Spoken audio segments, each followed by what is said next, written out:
Welcome back, mystery lovers. Today's case is going to keep you on the edge of your seat. The case of Michelle Leng. In 2018, 20-year-old Michelle Leng departed from a major airport in Northern Sichuan Province, China, during a heavy rainstorm. She tearfully bid farewell to her mother, who had become her closest confidant since her father's passing in 2008. Michelle embarked on her journey to Australia, a country she had long dreamed of studying in since childhood. After an 11-hour flight, Michelle arrived in Sydney. Although it was her first time traveling such a great distance alone, her determination to pursue her dream helped her overcome any challenges she faced. Upon landing, she was greeted by her aunt and her cousin, who was just 2 years younger than Michelle. She lived happily with her 48-year-old aunt, her aunt's young husband Derek Barrett, and her cousin in their house. Michelle had her own room where she spent most of her free time reading and drawing, which were her favorite hobbies. Michelle was a bright and ambitious student who pursued economics and hospitality management at the University of Technology in Sydney. She was outgoing, adaptable, and easily made new friends. Like many young women her age, Michelle enjoyed sharing her social life on social media, posting pictures of herself enjoying cocktails with friends and engaging in adventurous activities. Michelle had a passion for exploration and was always ready for new experiences. She frequently traveled around New South Wales on day trips and even ventured as far as Hobart for vacations.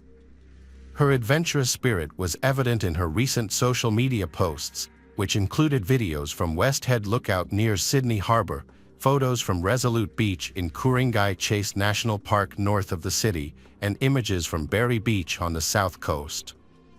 On June 13, 2013, Michelle went to Snapper Point where she bravely took a photo of herself on the edge of a cliff.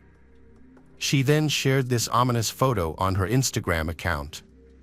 Michelle was excelling in her studies, making new friends, and had found a part-time job. Eager to organize her personal life, she regularly communicated with men on dating sites and went on trial dates. She led an active and busy life. She attended her classes during the day, then rushed to work. On weekends, she made sure to meet up with her friends and visit places. On April 21, 2016, Michelle spent the day with a friend at the mall, having lunch and shopping. Later, she took a train and was last seen getting off at Central Station around 4:30 p.m. She disappeared after that.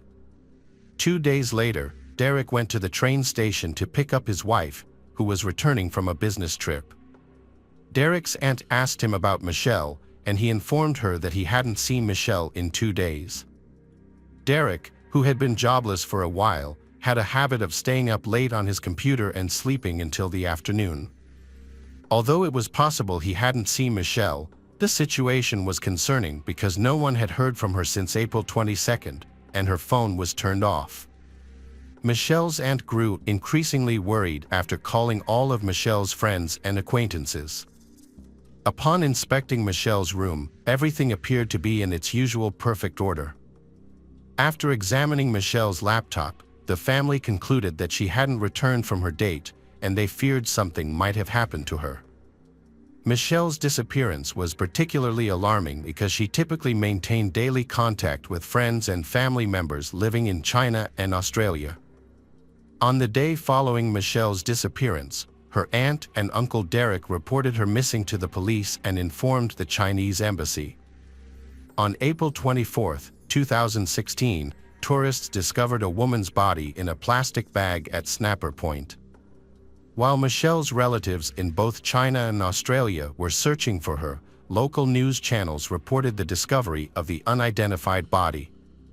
When a sketch of the victim was released, it became clear that the body was Michelle's. Police took 3 days to officially identify her using the sketch. Subsequently, Michelle's case was officially classified as a missing person, and an investigation began. After interviewing close relatives who lived with Michelle, the initial theory was that she had been attacked by a stranger she had planned to meet that day.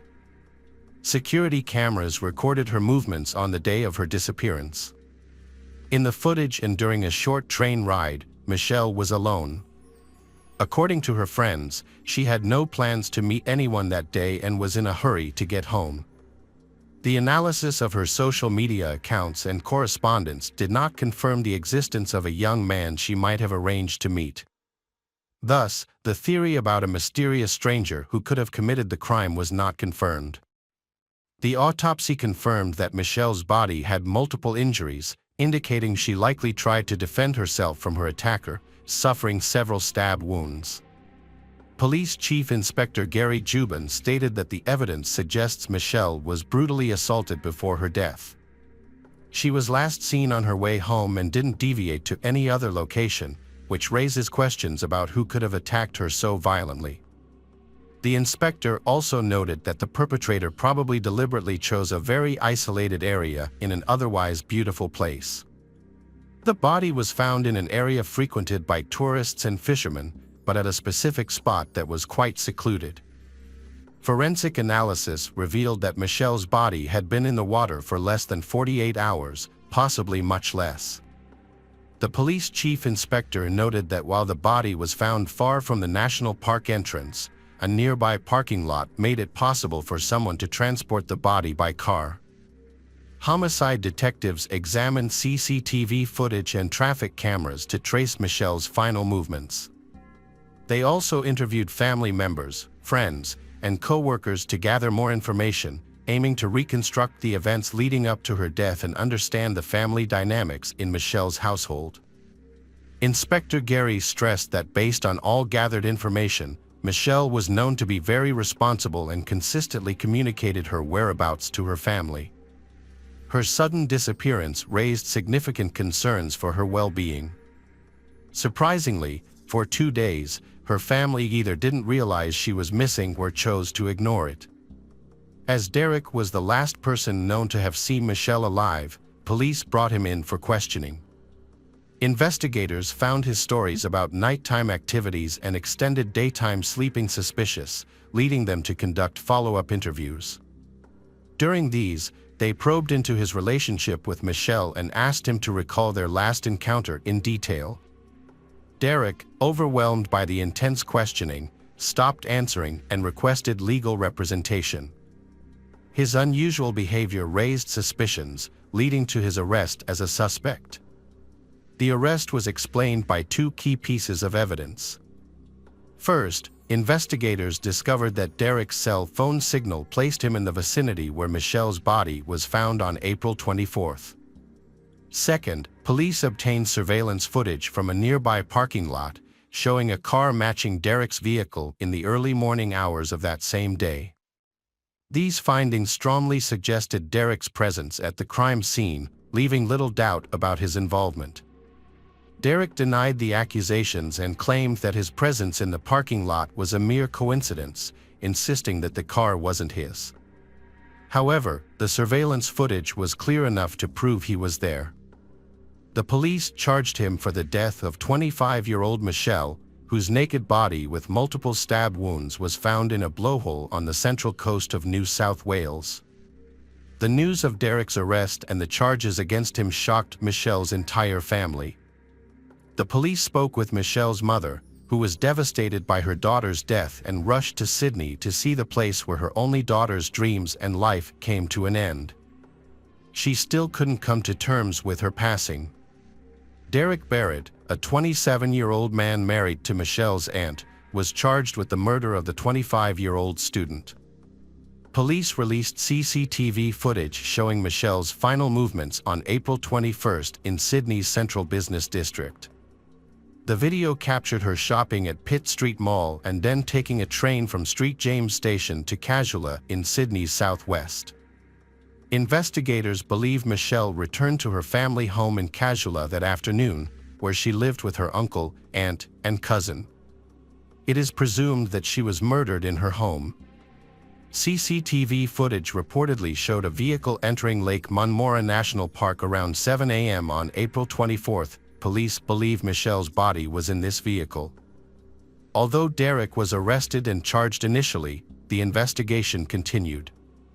As more information about Michelle's final moments came to light, additional charges were filed against Derek. These included 5 counts of indecent assault, 2 counts of installing a filming device, and murder. The investigation also uncovered that the suspect had an inappropriate sexual interest in his wife's young niece. Analysis of Derek's cell phone revealed crucial evidence. Deleted files were recovered that demonstrated his involvement in Michelle's death and his unhealthy obsession with her. It was discovered that Derek had installed a hidden camera in the shared bathroom and regularly reviewed the recordings. The phone also contained images taken shortly before Michelle's death. Records showed that Michelle arrived home on April 21 around 5 p.m. Her last text message was sent close to midnight, and she was not heard from again after that. During the night, Derek carried out his wicked plan. He entered Michelle's room while she was sleeping to record her, as he had done before, but this time she woke up and he attacked her. He tied her up and covered her mouth with duct tape to silence her. Derek kept Michelle tied to the bed for 2 days, periodically abusing her. Investigators found photos on Derek's phone showing Michelle naked and bound, with an expression of terror. These images didn't show the injuries that eventually caused her death. The last photo was taken around 8 a.m. on April 23, when Michelle was still alive. On April 23, Derek's stepson came home twice, not hearing Michelle's quiet moans. Derek was taking a shower at the time. Security cameras recorded Derek leaving the apartment 4 times to take out the trash. Michelle was likely already dead by then, and after showering and washing off the blood, Derek thoroughly cleaned the house, hiding any evidence of the crime and Michelle's disappearance. On April 24 at 7 a.m., Derek drove to Snapper Point. On the way, he stopped at a gas station where he bought drinks and filled up his car. He was captured there by security cameras. Upon arriving at Snapper Point around 9 a.m., he disposed of Michelle's body and took some photographs of the area. Afterwards, Derek visited his parents, who didn't notice anything unusual in his behavior. He then returned home to wait for his wife's return. With complete calmness, he reported several times that he hadn't seen Michelle and that she hadn't come home. Cynically, he accompanied his wife to the police station to file a missing person report. The Derek judicial hearing was held on June 29, 2016.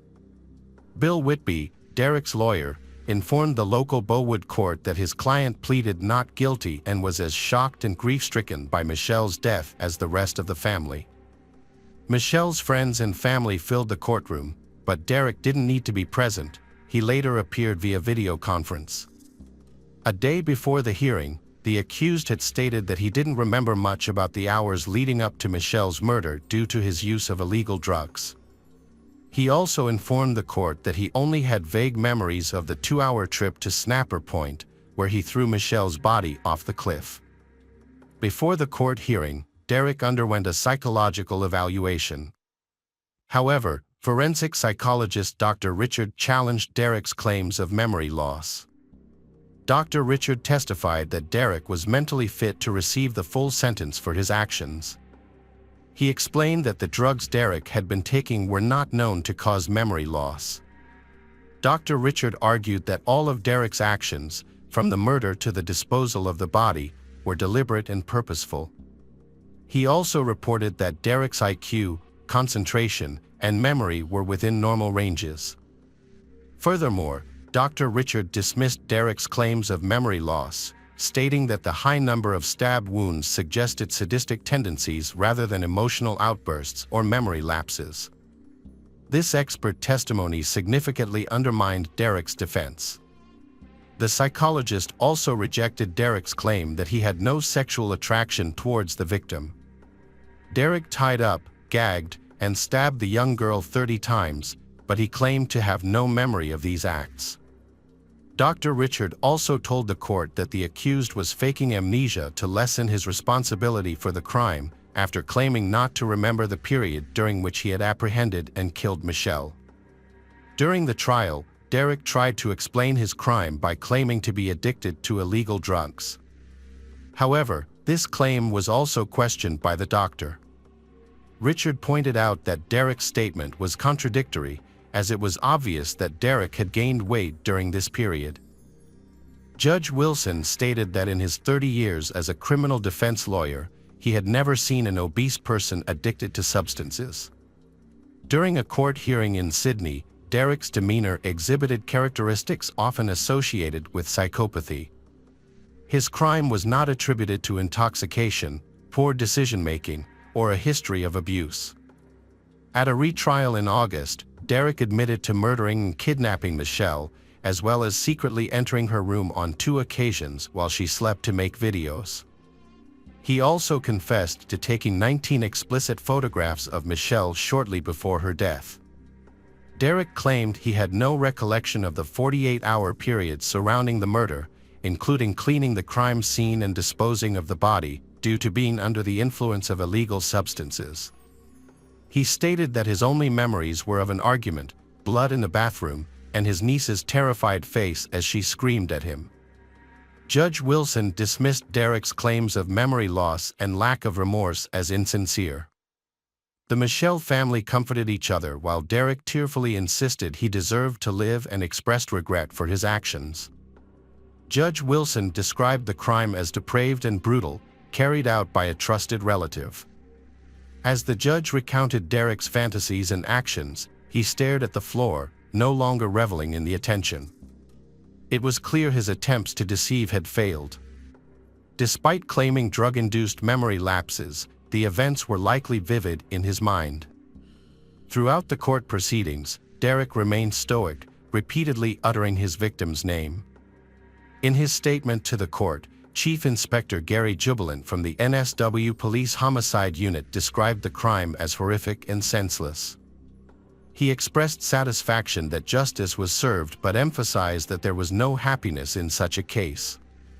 Judge Wilson handed down a sentence of 34 years and 6 months to 28-year-old Derek Barrett, with a maximum term of 46 years. Barrett will be eligible for parole in 2050. He remained emotionless as the sentence was delivered. Michelle Leng's mother expressed her gratitude to both the Australian and Chinese communities for their support during this difficult time of grief. She specifically acknowledged the efforts of the NSW police, particularly Detective Inspector Gary Jubilant from the Homicide Squad, for their work in investigating her daughter's death. To assist with funeral expenses and provide financial support for Mrs. Leng when she returns to China, a fund has been established. Michelle's tragic story took an unexpected turn 4 years after her death. During a routine visit to her elderly mother, a woman made a shocking discovery. She found her mother holding an unfamiliar USB drive in the kitchen. Curious about its contents, the daughter plugged the device into her computer. To her horror, she found it contained disturbing videos and photos of a sexual nature. Alarmed, she immediately contacted the police. Upon investigation, authorities discovered that the USB drive held 9 video files totaling over an hour in length, as well as 13 photo files. These files documented the abuse Michelle endured shortly before her murder on April 23, 2016, providing crucial evidence in the case. The woman had no apparent connection to Derek and lived about 6 kilometers from his former home.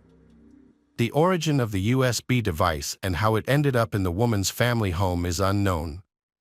The police were able to link the photos found on the USB to those Derek had deleted from his phone before his arrest, in an attempt to hide his crimes. In 2020, Derek was charged with several sexual offenses after videos of him abusing Michelle were discovered on the USB device in November 2019. However, the police and prosecutors admitted they had hit a dead end regarding the discovery of the device, which led to the new charges. The prosecutor Hugh Baker informed the court that the elderly woman with dementia was confined to her home and only went out to the yard. There's no explanation for how the USB ended up in the woman's possession at the residence in Strathfield, Hugh told the court. Based on new facts and evidence, Derek's sentence was extended without the possibility of parole after images accidentally found revealed the full extent of his abuse against Michelle before murdering her. This horrible and depraved secret, discovered by chance in the hands of an elderly woman in a leafy Sydney suburb, resulted in additional years of well-deserved punishment for the convicted criminal, on top of his already lengthy sentence. The tragic case of Michelle Leng serves as a haunting reminder of the dangers that can lurk beneath the surface of seemingly ordinary lives. Michelle, a vibrant young woman with dreams of a bright future, fell victim to a betrayal from within her own family. The harrowing details of her story reveal the depths of human depravity and the complexities of trust and betrayal. As justice was ultimately served, it leaves a lingering sense of sorrow for the life cut short and a call to honor Michelle's memory by remaining vigilant against such heinous acts in our communities. Hello friends, welcome to our channel. Today we're going to take a look at another horrible case with you, the case of Lindsay Cutshall.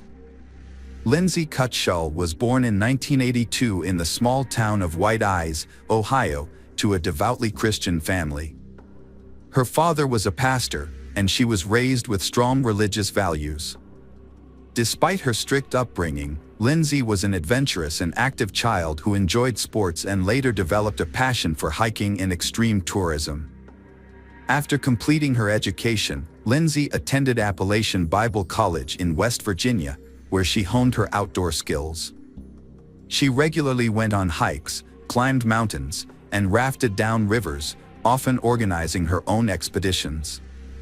Lindsay's dream was to establish a summer camp for children and teenagers, where she could teach them wilderness survival skills, rafting, and other outdoor activities. Jason Allen was born in 1978 in Zeeland, Michigan, to a deeply religious family. As a teenager, he became fascinated with hiking and wilderness survival. Jason was a tall, athletic, and charismatic individual who possessed natural leadership qualities, which drew like-minded people to him. He was passionate about exploring new heights and mastering outdoor skills. Lindsay and Jason met in 2002 during a hiking trip in the Appalachian Mountains. At the time, Lindsay was still a student, while Jason worked as a mountain guide and climbing instructor. They quickly formed a connection after meeting for the first time, leading the young man to ask for her hand in marriage just 6 months later. Both sets of parents gave their approval, and the young man proposed to his girlfriend with a beautiful diamond ring. Shortly after, he gave her a second engagement ring. As a couple, they made ambitious plans for their future. They intended to get married in September 2004 and buy a spacious house to raise a family. But things didn't turn out as expected. Before their wedding, they worked as senior counselors at a Christian summer camp called Rock and Water in California's El Dorado County. Their goal was to gain experience and eventually open their own camp after the wedding. On the Friday evening of August 14th, Lindsay and Jason decided to take a weekend trip to the San Francisco area. Before leaving, they informed their colleagues of their plans and left 2 experienced counselors in charge of the camp, ensuring a smooth transition. They told everyone they would return by Monday, expecting no issues for either themselves or their temporary replacements. With their plan in place, they set off in Lindsay's 1992 red Ford Tempo, and unfortunately, this was the last time anyone saw them alive. By Sunday evening, Jason and Lindsay, both counselors, had not returned to camp, but their absence did not raise immediate concern. It was assumed they would arrive late that night or early Monday. However, when they failed to appear at the Monday morning roll call at 8 a.m. and their phones were unreachable, their colleagues grew worried. The group quickly notified the police and then reached out to Jason and Lindsay's families to inform them about the situation. The parents went to the camp right away to get more information about the incident. Their colleagues were particularly concerned because Jason and Lindsay were known for their reliability and punctuality. If they had encountered any issues, they would have likely found a way to communicate. Upon arriving at the camp, law enforcement officials began questioning their colleagues, But the investigation quickly hit a roadblock.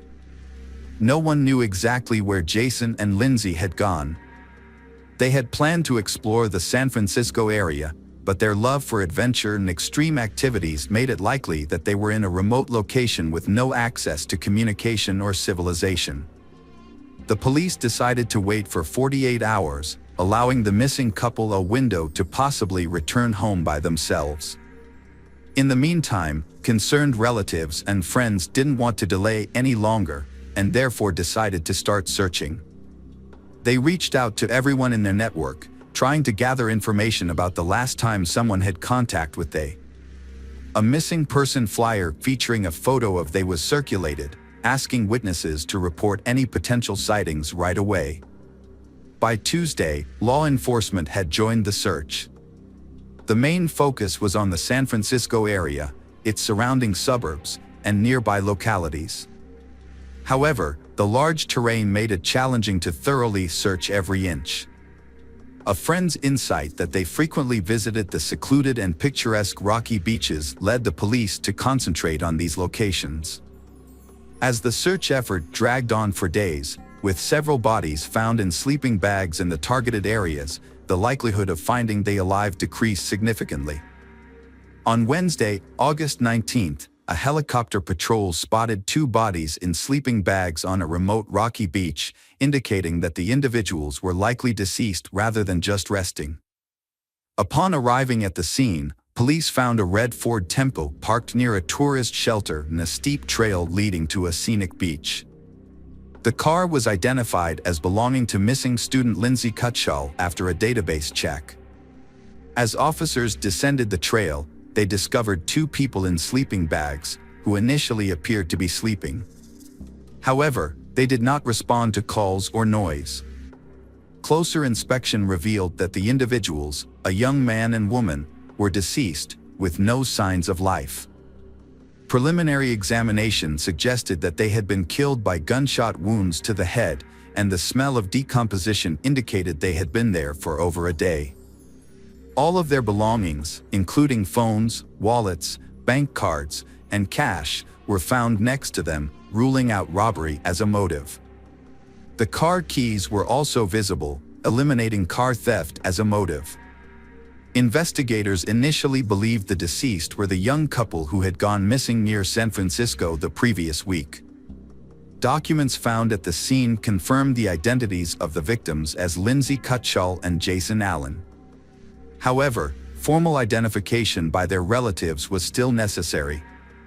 When the parents arrived, they were overcome with grief upon recognizing the bodies of their children. The investigation led police to rule out initial theories of robbery or carjacking due to the presence of untouched valuables, money, and keys at the scene. Forensic analysis also showed no signs of physical or intimate assault on the bodies, except for the fatal gunshot wounds to the head. It appeared that Lindsay and Jason were peacefully sleeping and did not have time to react to the attack. They showed no signs of trying to defend themselves, escape, or even get out of their sleeping bags, indicating a sudden and deliberate act that was similar to an execution or a revenge killing. The brutal murder of 2 individuals on a secluded beach left investigators with many questions but no clear answers. The beach was difficult to access, and there were no signs of anyone else being in the area. Despite a thorough search, no shell casings were found, leading investigators to believe that the shooter may have taken them or thrown them into the ocean. The fact that the shots were fired at close range into the victim's head suggested that the casings should have been nearby if they hadn't been deliberately moved. A search of the area revealed an empty beer bottle a few meters from the crime scene. This was notable because Lindsay and Jason did not drink alcohol and led a healthy lifestyle, suggesting that the bottle may have belonged to the shooter. The brand of beer was unusual for the area and was more commonly found in a neighboring state. Although it was unclear whether the bottle was connected to the crime, it was considered a significant lead in the investigation. A theory emerged that Lindsay and Jason may have had a confrontation with someone the day before their deaths, and this person may have returned at night with a gun to settle the dispute. Although Jason and Lindsay were known for being friendly, it was possible they may have unknowingly offended someone. Additionally, the shooter may have been intoxicated or mentally unstable. Examination of the bullets found in the victim's skulls showed they came from a rare Marlin rifle, specifically a .45 caliber Model 18, produced in 1994 by Marlin Firearms Company. This type of rifle was typically used for hunting and was often part of a collector's arsenal. This discovery was a significant lead in the investigation, but it remained the only concrete clue at the time. Investigation suggested that the shooter was likely a lone male. He may have been a hunter, collector, or gun enthusiast. To further the investigation, authorities aimed to reconstruct their final route, identify who they may have contacted, and determine when they were last seen alive. Fortunately, they had taken many photos, and their camera was found intact among their belongings, which provided a useful starting point for tracking their movements. A guest book at a tourist cabin near the lookout point, where they had parked their car, contained entries expressing their delight with the weekend getaway. They had also visited a fishing pier about 20 miles away on Saturday, as evidenced by the photographs they took. Police officers returned to the pier and interviewed locals to find people who may have seen something significant. Several people remembered a young couple in a red car who inquired about overnight accommodations but found all 3 nearby hotels fully booked due to peak tourist season. They had dinner at a local restaurant, walked around the area, and took photos before leaving in the evening. According to those who saw and interacted with them, they was friendly, did not engage in any conflicts, and seemed carefree and happy. However, none of the witnesses could recall anything unusual or suspicious. The location where the bodies were found was a protected area, closed to camping. However, the young couple had nowhere else to stay overnight, so they decided to camp on the beach, using sleeping bags instead of a tent. They felt safe on the secluded beach on a warm August night and planned to return to the rock and water camp on Sunday. This information helped investigators narrow down the time frame of their deaths.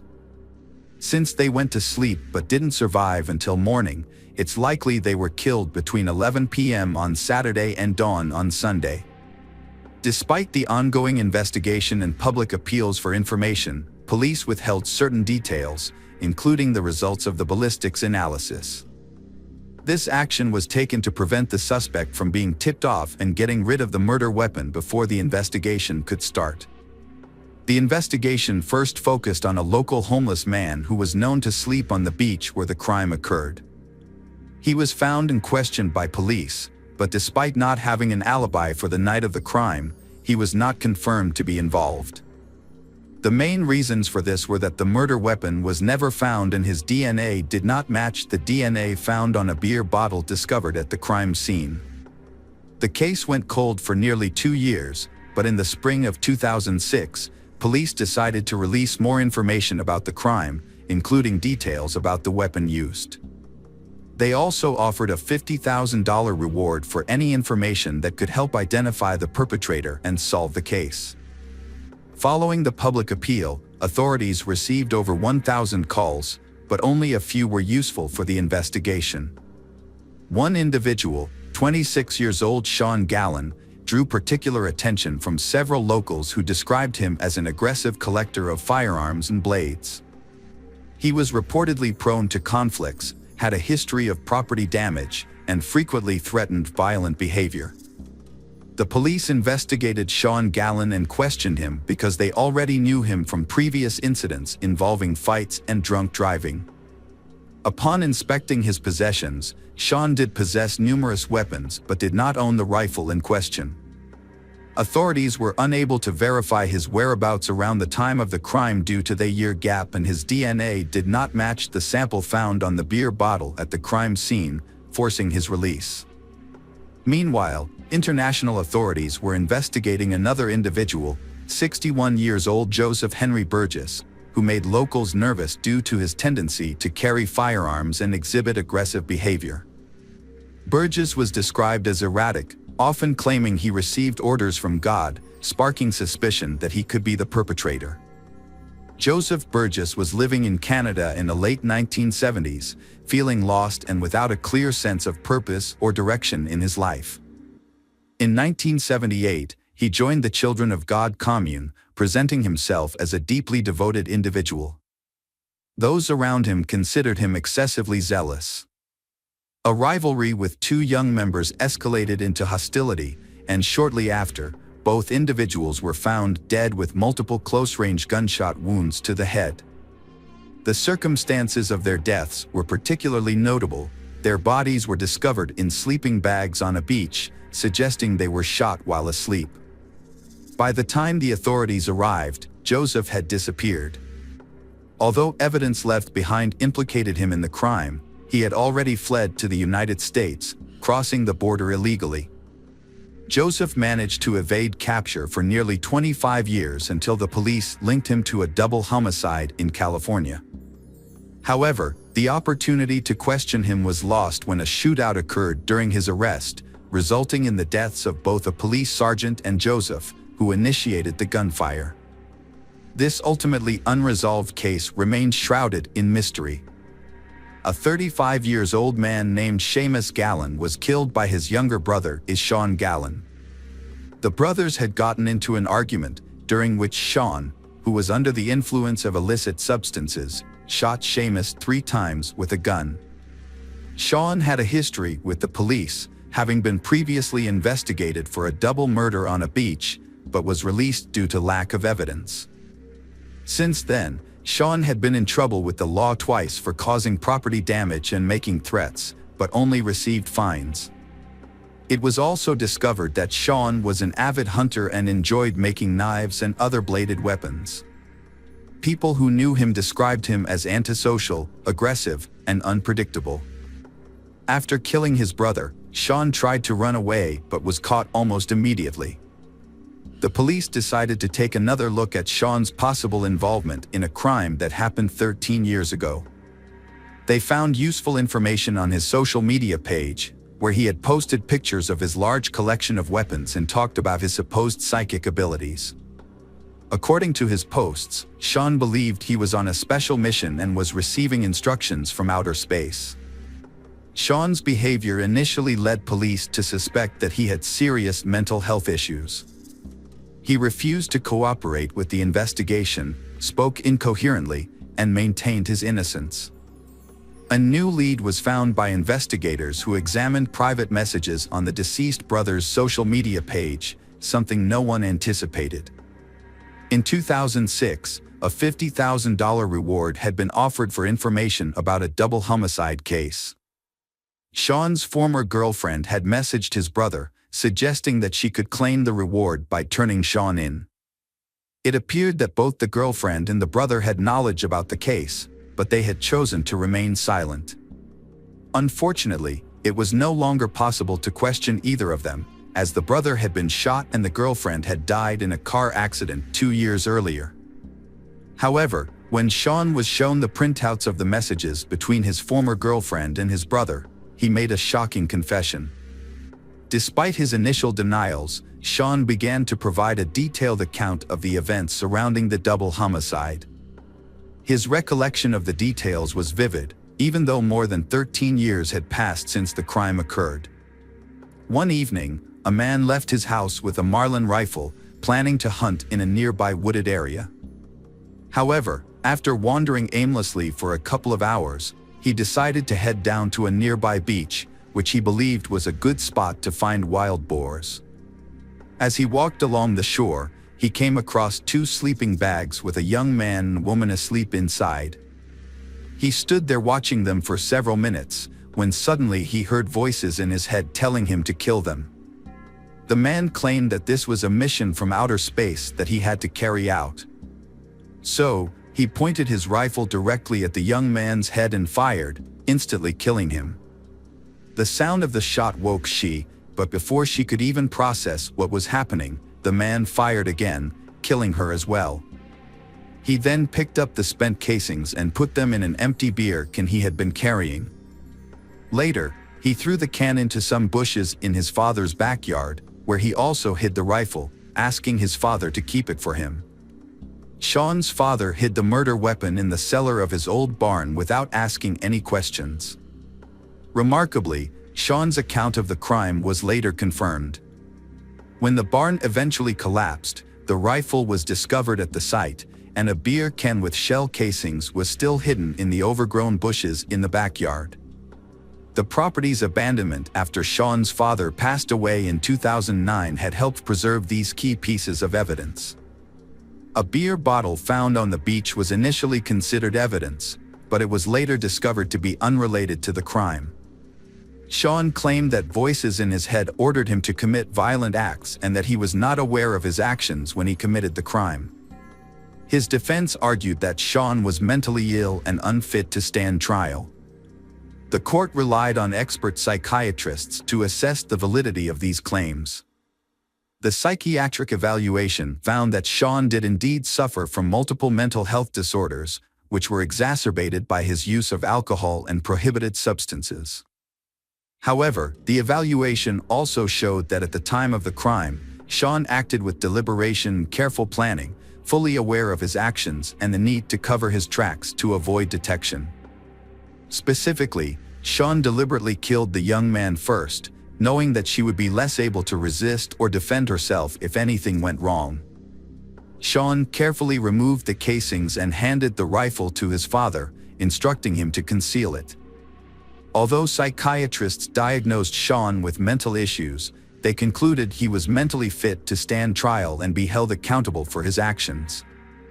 Notably, his family and former girlfriend were aware of or suspected his involvement in the double homicide, yet none of them reported him to the police. Sean's trial took place in the spring of 2019, nearly 15 years after the double homicide. On June 17, 2019, he was sentenced to 2 consecutive life terms without parole, plus an additional 94 years for killing his brother in 2017. He is currently serving his sentence in a special prison unit for inmates with mental disorders. Due to his continued claims of hearing voices and aggressive behavior, he is closely monitored to prevent harm to himself or others. The motive behind the double homicide was never established. According to reports, Sean randomly encountered they sleeping on the beach and decided to end their lives without apparent reason. The sudden disappearance of 27-year-old Kelly sent shockwaves through her loved ones when she failed to show up for work on October 12, 2013. Her colleagues tried to reach her, but her phone was silent. Normally, Kelly was very active on social media, so this was alarming. She never let her phone out of her sight before. Concerned, her loved ones contacted the police and filed a missing persons report. Detect launched an investigation that uncovered several intriguing details, and the story grew more complicated with each discovery. Kelly DWI was born in 1986 in Lincolnshire, a suburb of Chicago, into a loving family. In 2002, when Kelly was 16 years old, her parents decided to divorce but maintained a friendly relationship for her benefit. The divorce was a traumatic event that significantly impacted Kelly's life. A year later, she graduated from high school without a clear direction for her future. Opting to take a break before heading to college, she worked part-time at a restaurant. By 2008, at the age of 22, Kelly decided to make a bold move and relocated to Milwaukee, Wisconsin, a city about an hour away from Chicago that reminded her of home. Milwaukee is the largest city in Wisconsin by population and offered great opportunities. Kelly quickly adapted. She made new friends, attended college, and took a job as a yoga coach to cover tuition and housing expenses. She also worked occasionally as a nanny to manage financial challenges. Kelly enjoyed exploring all the trendy and interesting places in the city. She relished life and harbored big aspirations for the future. The last time she saw her father was about a month before she vanished. He visited Milwaukee to see his daughter.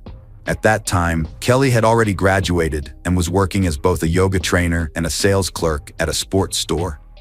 Her co-workers held her in high regard for her fun-loving and upbeat personality. They genuinely liked her. By all appearances, Kelly seemed happy and content with her life right up until her sudden disappearance. Kelly loved her job and had been in relationship with Chris Zach for a year. Chris Zach, a 38-year-old, was a successful IT at a trucking company. He had graduated from Boston University with a degree in international back in 2009. For his career, he relocated from New York City to Milwaukee. Chris was known as a hard-working and decent individual with a good family. Just like Kelly, he enjoyed sports and entertainment. Together, they seemed to make an excellent pair.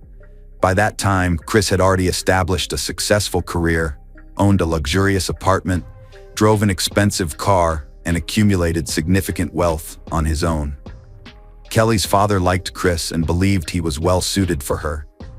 During the investigation into Kelly's disappearance, detectives found no evidence of enemies or individuals wishing her harm.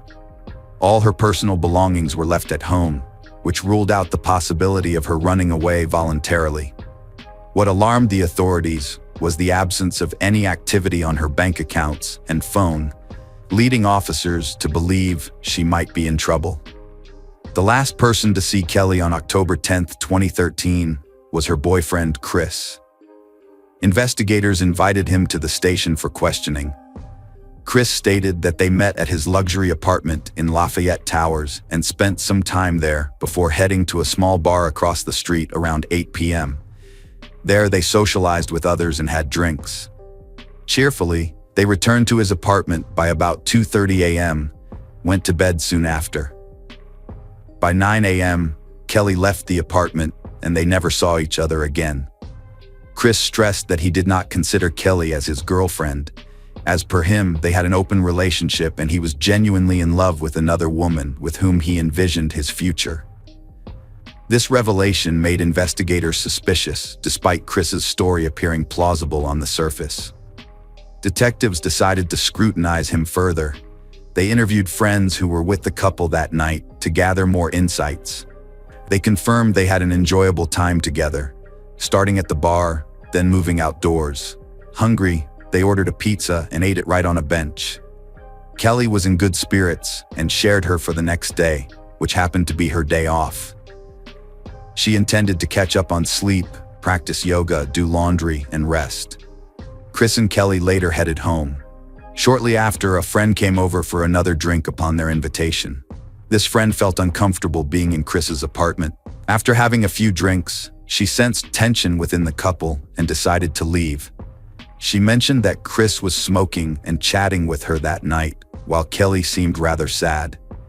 The girl assumed Kelly was just tired and chose not to bother them further, excusing herself from the apartment.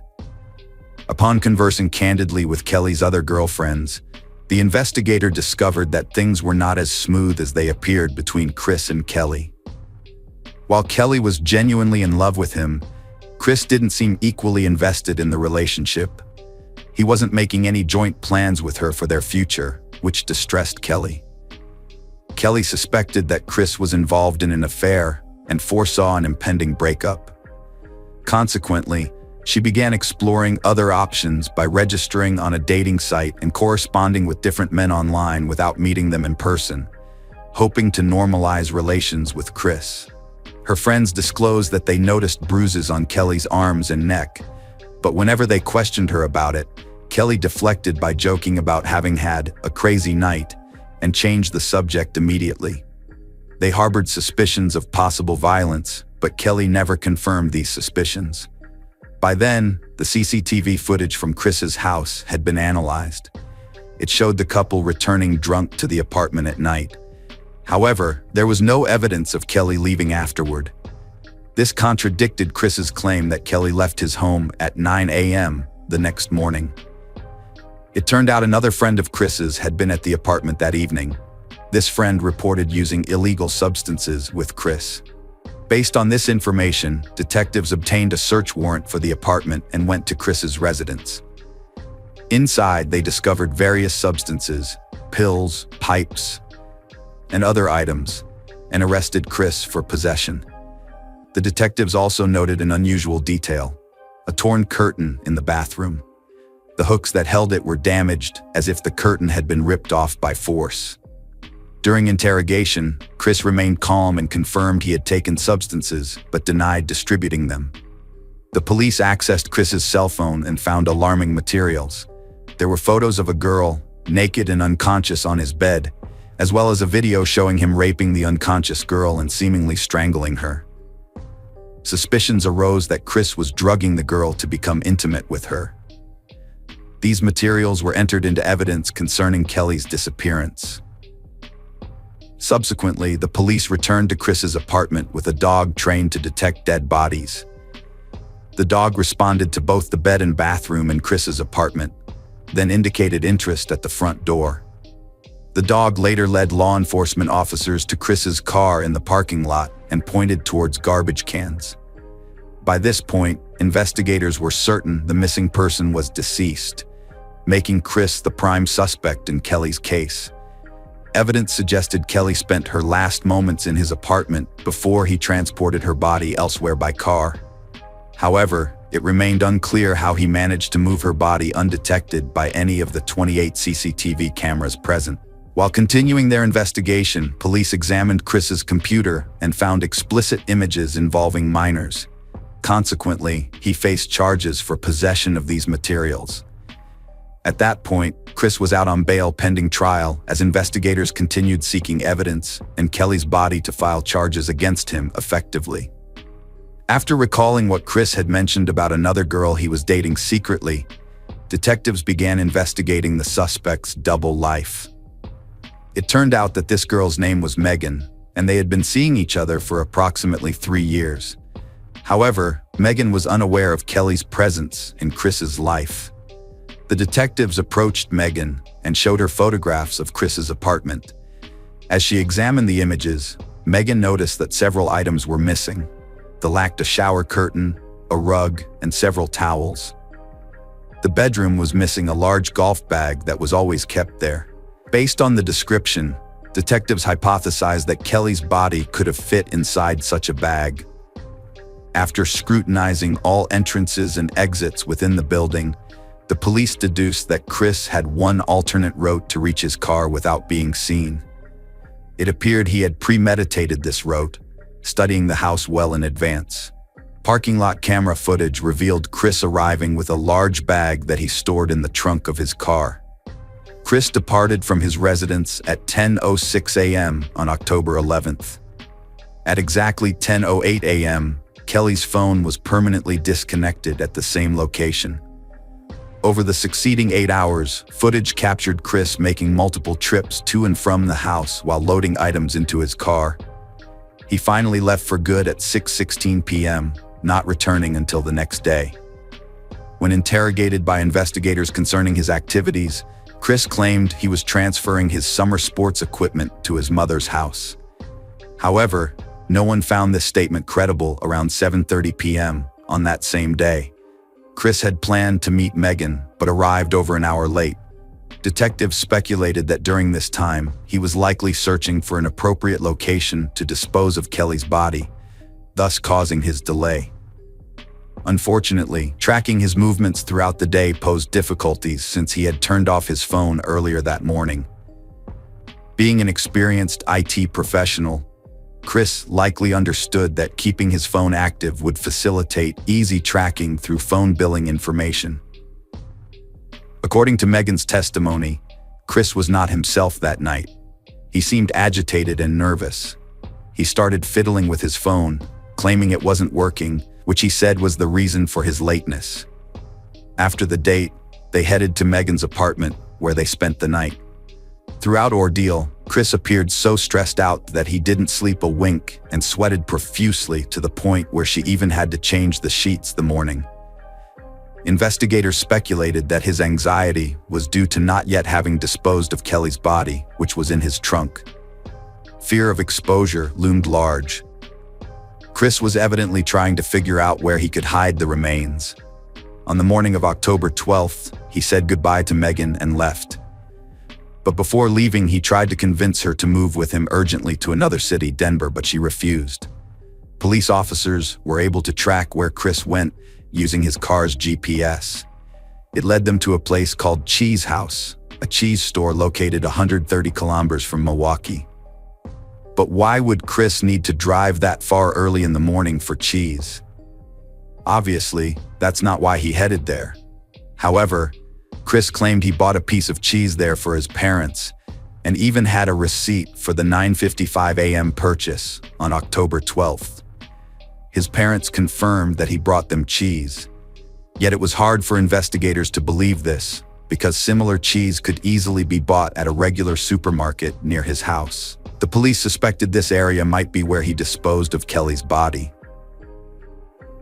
Further inquiries revealed that on his way back, Chris stopped at a sports store and bought new sneakers a little past noon, a detail that raised eyebrows. Detectives believed this stop wasn't accidental. They theorized that Chris decided to discard an old pair of shoes, which might have had drops of blood, or leave footprints at the site where Kelly's remains could be found, thus leading investigators back to him. It appeared meticulously planned, as he methodically got rid of all evidence while creating an alibi for himself. The suspect had a sharp mind and aimed to execute the perfect crime. However, investigators were able to convict him of falsehoods. The distance between the cheese store and the sports store was approximately 80 kilometers, a trip he would typically complete in about an hour. Yet, he appeared at the store more than 2 hours later. Delay suggested that for another hour, he was engaged in something else, likely hiding the body.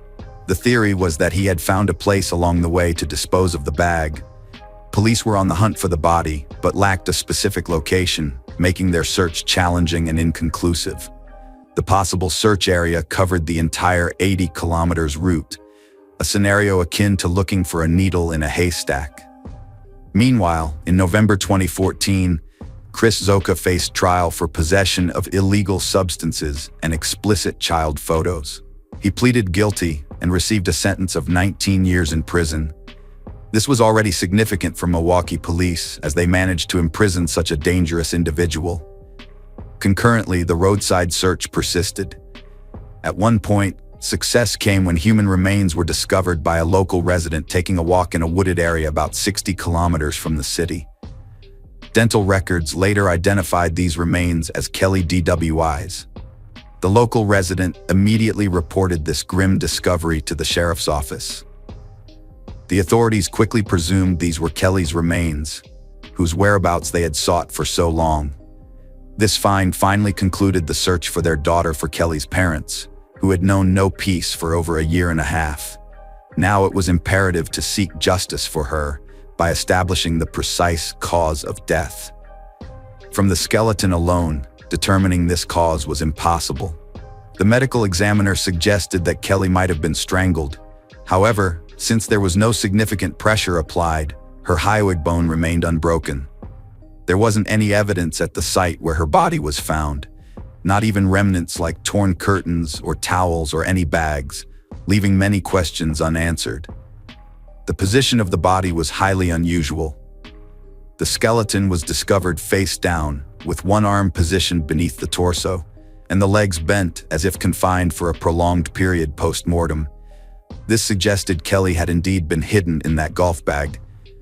Chris was captured on his house cameras with that same bag, driving down the road and seemingly disposing of the body. However, all evidence was circumstantial. No direct proof implicated Chris. The detectives continued their investigation methodically, as their suspect was already in jail.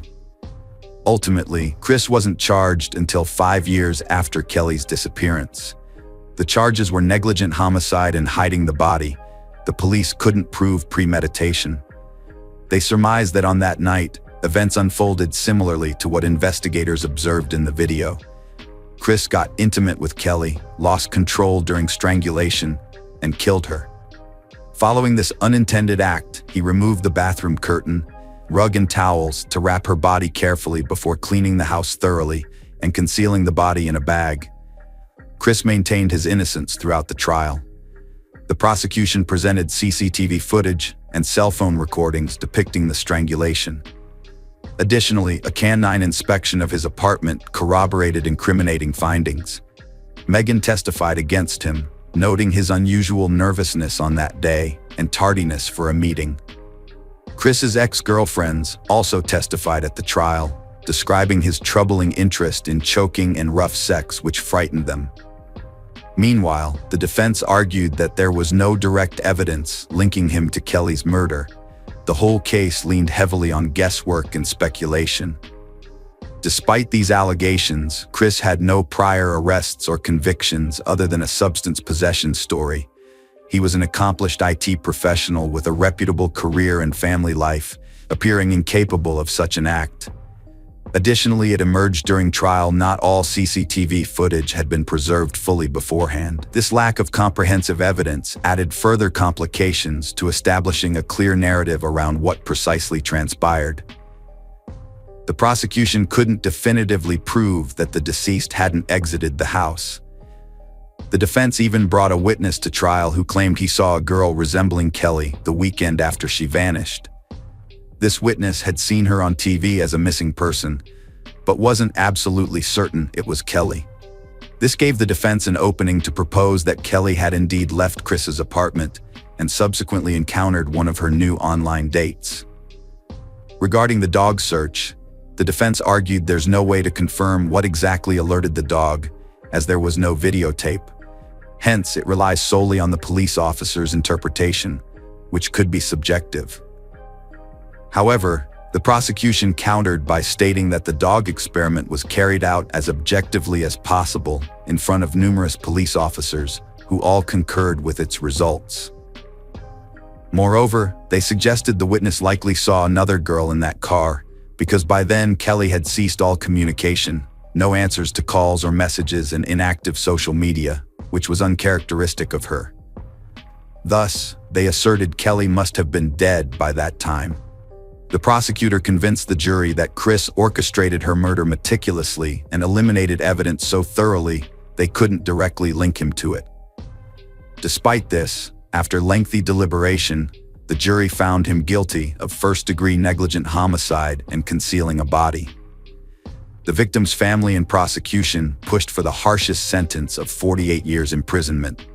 The defense sought a reduced sentence of 22 years. Ultimately, in December 2018, 43-year-old Chris Zaka received a 31-year prison sentence, 26 years for manslaughter and 5 for hiding the body. Currently housed at Green Bay Correctional Facility in Wisconsin, Chris Zaka will be eligible for parole in 2065 when he turns 90 years old. He expressed dissatisfaction with his sentence and attempted an appeal which was denied. The deceased's family is satisfied with what amounts to a life sentence for him. On March 19, 2014, an emergency call was made to the police in Guamuchil, located in the state of Sinaloa, Mexico. The caller's voice was broken and pleading for help for his daughter. Officers rushed to a house in the Las Fuentes area. When they arrived, they saw the front doors wide open. Inside, upstairs, they found a man and his younger daughter, who was about 10 years, both crying inconsolably. The man led the police to a room where they found the lifeless body of a 16-year-old girl with over 60 wounds. This tragic news spread quickly through the city and shocked its residents. Nobody could comprehend who could take the life of such a young girl. Anel Baez Alvarez was born on March 17, 1998, in Guamuchil, Sinaloa. She was the second child of Idalia Alvarez and Hugo Baez. Her older brother was Omar. Later, they were joined by their younger sibling, Aid. During her childhood, Anel faced no particular problems. Although initially reserved, she grew to be self-assured with grace and charm. Her father worked as a tailor, and the family enjoyed prosperity and closeness. However, this happiness ended when Anel's mother was diagnosed with cancer in the early 2010s. The children had to mature quickly to care for her. Following a tough battle with illness, Idalia passed away in 2012. The family was devastated but did not waver. They supported each other through grief and tried to make life as comfortable as possible. The tragedy brought Anel closer to her sister. They shared everything, both sadness and difficulties, together. Despite these challenges, Anel remained cheerful and friendly with a passion for dancing and music. As she transitioned to high school, she emerged as an ideal daughter, managing household chores, looking after her younger sister, and maintaining good grades. One of her favorite activities was cooking for her family. Her desserts were especially popular. Annelle also overcame shyness and became one of the most well-liked girls in school. She even formed a musical group where she took on the role of a singer, developing a fondness for the ballad Amor Eterno. Around the same time, Annelle met someone who would become her best friend, at least for a while. Her name was Andy Elizabeth Gutierrez. They became an inseparable duo, drawing admiration from everyone around and being considered the most popular girls in school. Their bond through social media posts. On October 14, 2012, Annelle uploaded a photo with Andy expressing her joy about their friendship. She expressed gratitude to God for the opportunity to be close to her, and even wrote that Andy had become not just a friend, but a sister to her. For a while, everything was wonderful, but over time, things changed. Despite being the same age, their personalities turned out to be completely different. Annelle was a sweet girl who loved love songs and spending time with her family. Meanwhile, Andy lived in an unstable environment and became increasingly involved in what was known as narco culture. This urban community was also known in Mexico as buchona. Andy was consistently present at events featuring musicians of this kind, such as the concert of the band Caliber 50 during the closing of the carnival celebrations in Guamachil in 2014. The girl also held very clear political stances. On one occasion, she shared on her social media that she participated in a march supporting Joaquin El Chapo Guzman Loera. On her social media page, she wrote, "March for the liberation of El Chapo. We must join this great cause," which was accompanied by a photo. Unlike her friend, Annelle typically didn't express her ideology on social media and didn't share the views supported by Andy. As a result, the distance between them grew larger. In 2014, both entered Guamachil High School at the Autonomous University of Sinaloa, but hardly communicated with each other. Each created her own group of friends. Annelle started hanging out with Melissa, Karim, Manuel, and Maria Jose, friends who led similar lifestyles to hers and followed her everywhere and admired her deeply. Maria Jose, who had known Annelle since elementary school, considered Annelle the mother of their entire group and assumed this role, always taking care of everyone. Despite maintaining a polite and orderly demeanor, she kept her distance from Randy and never informed her father or siblings about their dispute. Around this time, Randy's social media behavior became erratic. On her page, she started posting negative and troubling messages. For instance, some posts were highly alarming, mentioning things like pregnant 13-year-old girls and year-old girls taking active substances. Other posts were quite disturbing, such as, "My mom is upset that I killed my ex and buried him in my garden," or, "Lucky the living dead she is envied." Initially, these posts seemed nonsensical. Randy often drew them from forums or songs. However, over time, her messages began to take on a more threatening tone. On February 5, 2014, she wrote, "I'm going to bury you by the end of this year." Then, on February 23rd of the same month, she posted, "I may seem very calm, but in my head I've killed you at least 3 times. And in the end, my mind is filled with new ideas every day." A few days later, Randy wrote, "Thank God no one hears my thoughts and everything will definitely happen tomorrow." The unsettling messages continued to appear with increasing frequency. On March 3rd, she posted, "Maybe not now and not tomorrow, but soon. I assure you I won't tell her anything then, but know that I have already mentally destroyed you." The last post was dated March 16th. She wrote, "This seriously drives me to despair." No one within her social circle knew who the threats were aimed at. However, rumors began circulating at school. Many speculated that Randy was upset with Annelle because they were no longer friends. Some even accused Randy of being jealous of Annelle since everyone adored her. Despite this turmoil, Annelle appeared unfazed by what Randy was posting on social media. Annelle celebrated her birthday with a large party where she wore a beautiful pink dress and was undoubtedly the star of the evening. Everything in her life seemed perfect until her unexpected absence on March 19th raised concerns among her family. Hugo received a call from the school attended by his younger daughter, informing him that Annelle had not come to pick her up as usual. Initially, Hugo wasn't overly concerned. He thought Annelle might have overslept or was with friends. After school, he went to pick up his daughter. The way, Hugo decided to call Annelle to ensure everything was okay, but she didn't answer. He assumed she was still sleeping. After picking his daughter, Hugo tried to contact Annelle again. She didn't respond. He repeatedly called her number with no success, and his worry deepened. Hugo headed home in the Los Fuentes area.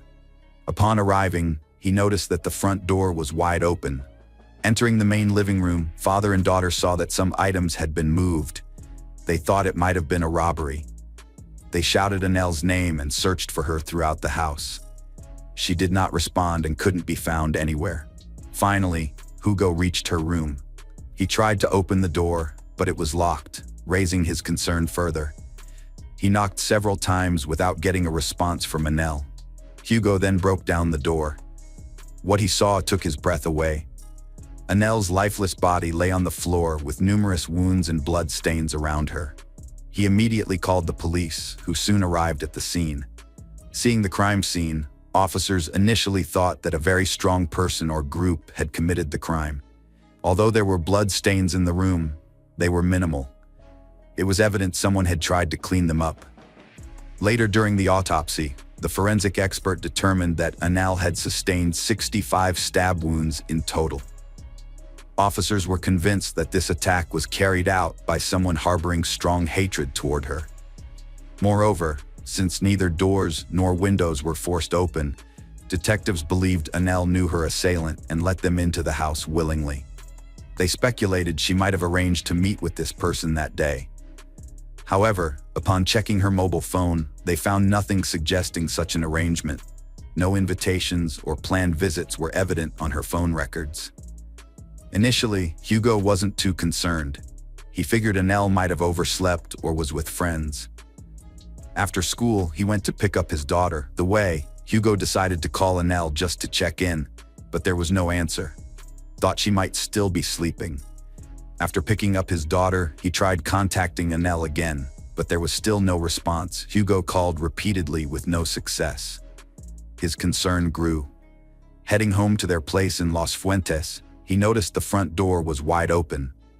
Inside, some items had been moved around. It looked like a robbery might have taken place. Father and daughter started calling out for Annelle and searched the house frantically. There was no response from her, and she wasn't anywhere to be found. When Hugo reached her room, he found the door locked, which raised his alarm even more. He knocked several times without any reply. Eventually, Hugo broke down the door. What he saw left him breathless. Annelle's lifeless body lay on the floor with multiple wounds and bloodstains nearby. He immediately called the police, who arrived promptly at the scene. Observing the crime scene initially led officers to think that someone very strong, or possibly a group, had committed the crime. Although there were blood stains in the room, minimal ones, it appeared that an attempt had been made to clean them up.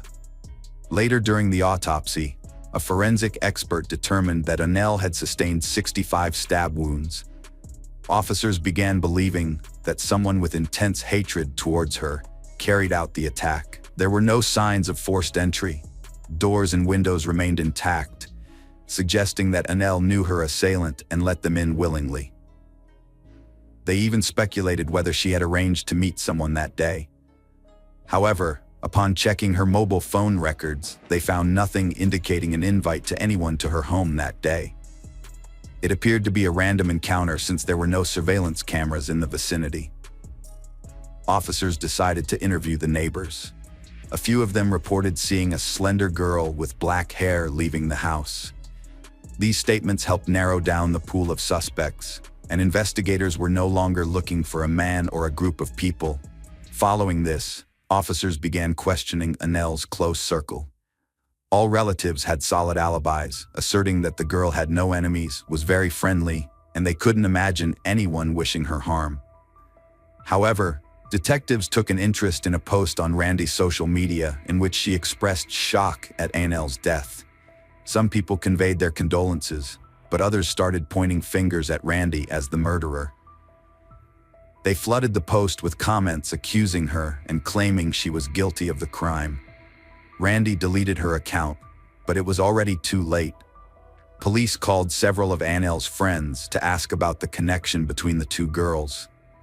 All of them mentioned that they had grown apart, and it was evident that Randy envied Annel because she was more popular. After these interviews, detectives visited Randy's social media profiles and found numerous threatening posts she had written a few months earlier. But that wasn't all. Just hours after Annel's death, Randy wrote, "I'm a fool. Oh my God, what have I done?" Although these posts lacked context, everything pointed to Randy as the primary suspect in the crime. This information was kept confidential because officers feared she might flee before they could apprehend her. The agents patiently waited for the right moment. The case drew so much attention that hundreds of people gathered at a well-known funeral home in Guamumuil to bid farewell to Annel. Friends, relatives, teachers, and classmates cried and embraced each other, unable to believe such a young girl had left life behind. Despite the large crowd, two people stood out with their presence. As soon as the girls entered the room, they began chatting and eating ice cream. A few minutes later, Andy suggested watching a movie. She then mentioned she was going to the bathroom, asked them not to pause the movie. However, instead of going to the bathroom, Andy went downstairs to the kitchen. She picked up a sharp knife and returned to the room, concealing it under her clothes. She noticed that Nell was lying on the bed with her back to the door. Seizing this opportunity, Andy took out the knife and started attacking her. Nell attempted to defend herself by scratching, pushing, and punching, but couldn't overpower Andy. Nell lost too much blood and eventually fell lifeless to the floor, becoming a victim of a heinous crime. Andy began showing signs of impatience, aware that she needed to act quickly as Nell's family would return home soon. She used all available rags to try cleaning up the blood, but could only manage to wipe away part of it due to its large amount. Eventually, she went to the bathroom, washed her hands, and put on clothes taken from Nell's wardrobe. Afterward, she closed the door to the room, leaving her best friend's body inside, and ran out of the house, leaving the front door ajar. When Annel's relatives heard this account, they became furious. They knew that the story about the photograph was a lie. Annel was not capable of such an act. It didn't align with her character. Furthermore, Annel's friends claimed they had never seen that photograph before.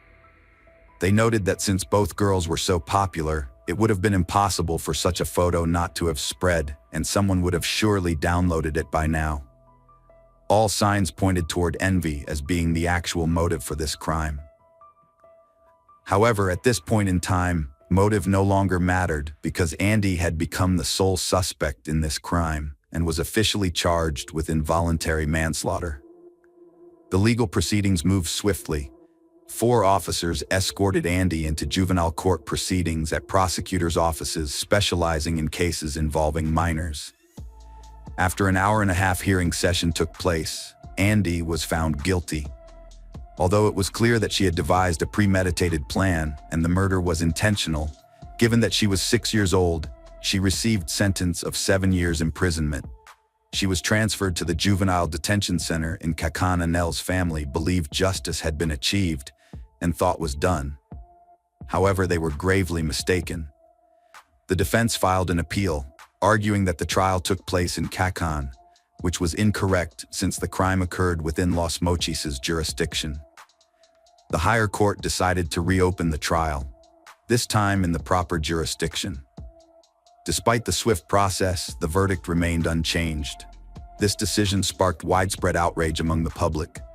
Hundreds of Mexicans and foreigners shared images on social media with posters calling for justice for Annel. Several polls were conducted with over 5 million users believing Aren's sentence was unjust. Many felt she deserved a much longer prison term. The trial took place again, and once more, the girl received a 7-year imprisonment sentence. Hugo addressed journalists expressing his dissatisfaction. He appreciated that the sentence wasn't reduced, but felt Randy's age shouldn't have shielded her from a longer term. He hoped she would at least serve the full sentence, but even that didn't happen. On July 6, 2016, her sentence got reduced to 5 years of imprisonment. Moreover, it was also decided at this hearing that with good behavior, she could be released earlier. State police officers had to close the courthouse gates as numerous journalists wanted photographs of her. This case became one of the most high-profile in the country.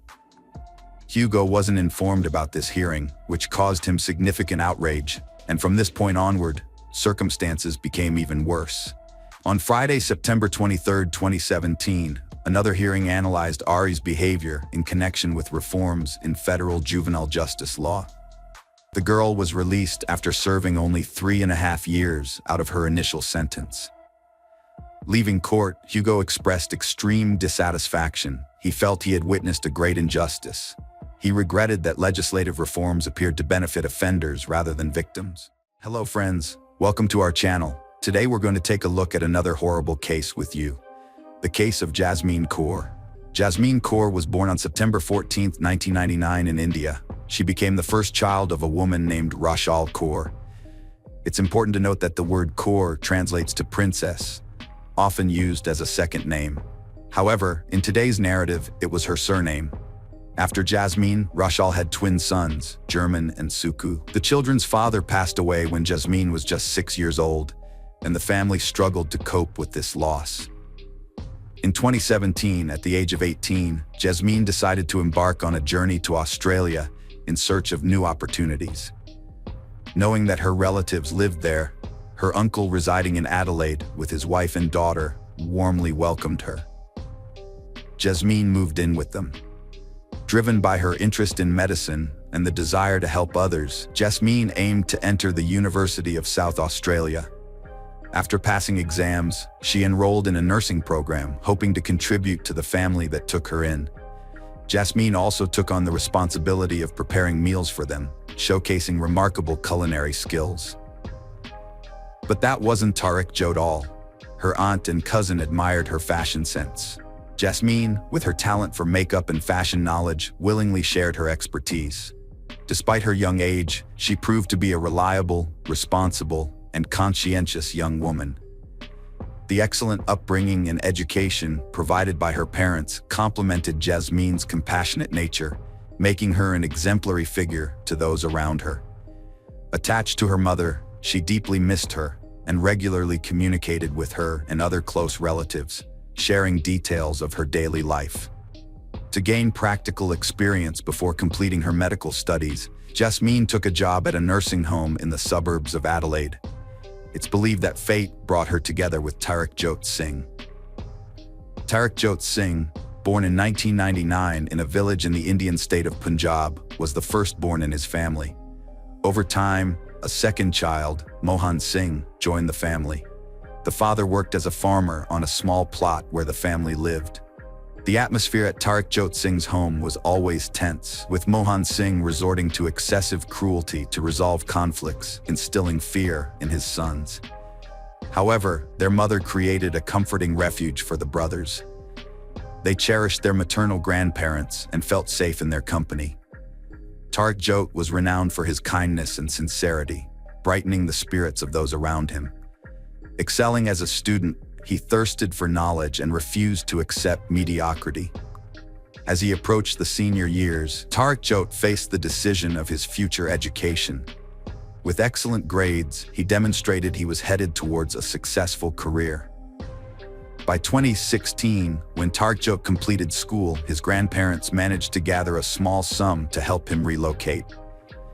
Australia had long been calling him, and he finally seized the opportunity to become a resident of charming Adelaide, like many young people at that time.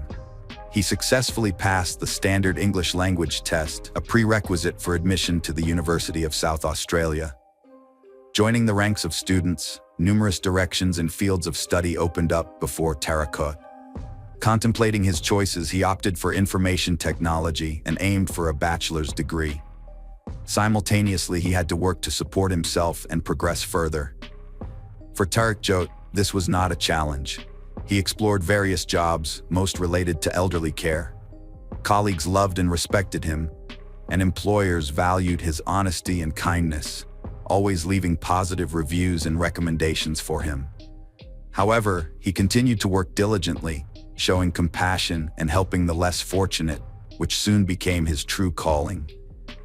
Over time, Tariq Jot's fortunes improved. He saved up money and moved to a separate apartment in the city suburbs, where he lived with another young man whom he quickly befriended. In 2018, when Tariq Jot and Jasmine first crossed paths, she had already achieved significant success in her profession. Colleagues praised her unwavering dedication and optimism, and her employer admired her. This sweet, kind-hearted girl, it's no wonder that Tariq Jot, who was loved for the same qualities, quickly bonded with Jasmine through workplace interactions and attending collective events together. Their friendship blossomed into a romantic relationship, and by April 2020, they were a loving couple. Tariq Jot never hid his true intentions. Now he openly declared that he saw in Jasmine the woman with whom he wanted to build a life and a strong family. However, over time, he became increasingly insecure. Tariq Jot suddenly doubted Jasmine's actions and motives. Jealousy consumed him, and he began demanding detailed reports from her about where she had been and with whom she had interacted. He tried to control her every move, and if she planned to meet friends after work, he would instantly become furious. Persistent calls and unfounded accusations became part of his behavior, and one day he demanded that Jasmine leave her friends and return home immediately. For Jasmine, such a life became unbearable. Unable to endure it, she confided in her mother. Upon learning of the total control exerted by her daughter's suitor, the mother naturally disapproved of their relationship. However, Tariq Jot paid no attention to others' objections, fully immersed in his own world. Desiring assurance that his beloved would be with him for a lifetime, in October 2020, Tariq Jot bought engagement rings and proposed to Jasmine. Despite disagreements and clear signs, she agreed to be his wife. However, the engagement did not calm Tariq Jot. It only heightened his suspicions. Now, using any available free time, he would appear unexpectedly at Jasmine's workplace with the sole purpose of keeping an eye on her. Experiencing the euphoria of the proposal, Jasmine regained her composure and began to reconsider her fiancé's behavior. Doubts plagued her, and the idea of ending the relationship increasingly occupied her thoughts. Realizing that her association with Tariq Jot negatively impacted her mental and emotional health, on January 4, 2021, Jasmine informed him that they had to part ways. In response, she faced angry threats and words from Tariq Jot, claiming that if she left him, he would end his own life. The next day after finishing work, Jasmine noticed Tariq Jot watching her from the window during the break. She went to talk to him, and he once again pleaded for her to stay. However, she remained resolute in her decision. That's when Tariq Jot started threatening self-harm and insisted that she would be responsible for anything that happened to him. On the same evening, Jasmine learned that Tariq Jot had taken a large amount of sleeping pills. She never took his words seriously and never thought he was capable of such actions. Concerned, she urgently contacted his apartment neighbor. The friend arrived and took Tariq Jot to the hospital, where he wrote a statement claiming he had attempted suicide, but didn't Tariq Jot take responsibility for that decision. In their breakup, Tariq Jot blamed Jasmine's family, insinuating that her relatives influenced her decision to end their relationship. The next morning, on January 6, 2021, a psychiatrist examined Tariq Jot, finding no signs of mental illness, but concluding that the overdose was likely linked to an inability to cope with the relationship's breakup. Tariq Jot was discharged, but just a few hours later, the former fiancé unexpectedly appeared at Jasmine's home, insisting that she go with him to discuss something important. His real intention, however, was to persuade her to reconsider and restart the relationship. This attempt failed again as Jasmine refused. In a desperate attempt to win her back, he threatened to publicly release their intimate video. Tariq Jot knew that this would be unbearable for Jasmine's respectable family. The manipulation did not achieve the desired effect, and faced with Jasmine's indifference, Tariq Jot sent the video to her mother. Shocked, her mother contacted her daughter, who was furious about the situation. The next day, the jealous ex showed up at Jasmine's workplace, standing next to his car and patiently waiting for her to finish her shift despite her ignoring him and simply leaving. Tarek Jot persistently followed Jasmine in his car but suddenly gave up, allowing her to reach home undisturbed. That night, emotionally exhausted, Jasmine couldn't sleep properly. The pressure from Tarek Jot intensified every day as he threatened to share intimate videos with more people if she didn't return to him immediately. January 28, 2021, became a critical day for Jasmine. Unable to endure it any longer, she officially reported her ex-fiancé to the police for harassment. Every detail of their relationship was documented on paper. Given the seriousness of the case, the police initiated an investigation and met with Tarek Jot on February 9th to understand the situation. As a result, he received a warning for his unacceptable behavior. It's worth noting that by this point, Tarek Jot had developed a habit of composing text messages containing insults and mockery, even though most of these messages were never sent to Jasmine. They indicated the extent of his obsession. A few days later, the young man attempted suicide again, but his neighbor discovered him in time. When asked about the reasons for his actions in the hospital, Tarek Jot said he couldn't cope with the breakup and begged not to be hospitalized. Surprisingly, his plea was heeded, and he was discharged under medical observation. A few days later, he began taking medication prescribed by doctors for depression, anxiety, and agitation. However, at the same time, thoughts of harming Jasmine became increasingly intrusive in his mind. Focused and meticulous, Tarek Jot began developing his sinister plan on March 4, 2021.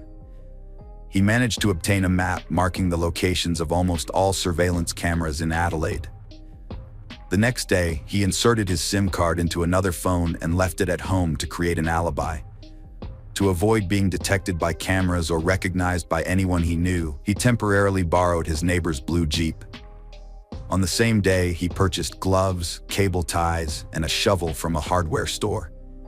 The only thing he overlooked was that every move of his was recorded by surveillance cameras in the store. He then drove to Jasmine's workplace, where he waited for her to finish around 10 p.m. As she completed her shift and stepped onto a deserted street, unsuspecting of what awaited her, Tarek Jot suddenly attacked her. Grabbing her arms, he dragged her into the car. In the vehicle, he taped Jasmine's mouth and eyes, tied her hands and feet, and driving to a secluded spot, transferred his former fiancée to the trunk of the car. He proceeded north towards another city, nearly 400 kilometers away from Adelaide, between 10:30 p.m. and 3:30 a.m. Throughout the entire route, 5 city surveillance cameras several times captured the car he was using. Upon reaching a location known only to him, Tarek Jot got out of the car and began digging a shallow grave near the road in this area. He then opened the trunk and attempted to injure Jasmine with a knife to the throat, but failing to inflict significant damage, he didn't complete the act. Instead, he lowered the girl into the grave and began burying her alive. All of this happened at dawn on March 6th. After burying her, Tarek Jot got back in the car, drove away, discarded Jasmine's belongings along with the remaining cable ties, tape, and other items, and disposed of the gloves and balaclava at a location known as the Death Rock. On the same day, noticing that Jasmine had not returned home, her family began to worry. When she did not show up for work, her employer became concerned, especially upon realizing that her car was still parked in front of the building. Unaware of Jasmine's whereabouts, her relatives contacted the authorities and filed a missing person report. For the detective in charge of the investigation, it seemed unlikely that the girl had left voluntarily. He was convinced that she was being held against her will. The detective reviewed surveillance footage at Jasmine's workplace, hoping to find a lead. Eventually, one recording from the last night featured a person near the building, who for most of the morning drove towards another city. To accurately identify the suspect, authorities issued a public appeal to anyone with information about a young man around 20 years old who had contact with Jasmine or was in the vicinity in the days leading up to her disappearance. Unfortunately, no one came forward. On March 7th, investigators approached Tarek Jot to speak with him regarding prior police reports of stalking. Initially, He denied any involvement in the girl's disappearance. However, later he confessed to investigators that he had argued with Jasmine and she allegedly attempted suicide.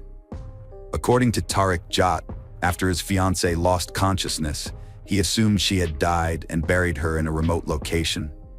The next day, the apprehended suspect led the police to a gruesome pit where he had buried Jasmine's body. She was buried under a 30 centimeters layer of sand, with her hands tied behind her back, legs restrained with cable ties, and her eyes and mouth taped shut. Although the victim's throat had been cut, the wounds appeared to be superficial. The body was sent for forensic examination, and criminal charges were promptly filed against Tariq Jot for failing to report the girl's death, a mandatory requirement. As a result, he was restricted from leaving his place of residence. During a detailed interrogation, serious inconsistencies emerged in Tariq Jot's statements, leading to his arrest. The autopsy report revealed that Jasmine was still alive at the time of burial, and the cause of death was lack of air. These findings shed light on the horrifying nature of the events. On March 8, 2021, Tariq Jot was charged with murder and placed in pretrial detention, despite asserting his innocence. He was denied bail. A few days later, a passerby discovered evidence implicating Tariq Jot, including Jasmine's belongings. Instead, his lawyer appeared on his behalf, proclaiming his innocence and actively defending him. The trial was postponed until February 6, 2023, when Tariq Jot pleaded guilty in the Adelaide Supreme Court. He openly admitted to kidnapping Jasmine with the intention of taking her life. His confession spared the grieving family from the ordeal of a lengthy trial that would have brought up painful questions. 5 months later, on July 5, 2023, in the South Australian Supreme Court, the judge sentenced Tariq Jot to life imprisonment with a non-parole period of 22 years and 10 months. This meant he could be eligible for parole, but if released, Tariq Jot would have to leave the country. During the hearing, the judge explained to Tariq Jot the seriousness of his actions, highlighting that the murder of Jasmine was premeditated, with the perpetrator fully aware of the monstrous nature of the act. The sentencing hearing occurred on August 1, 2023. Considering various factors such as age, mental health issues, and origin, the judge decided that the non-parole period should be over 20 years.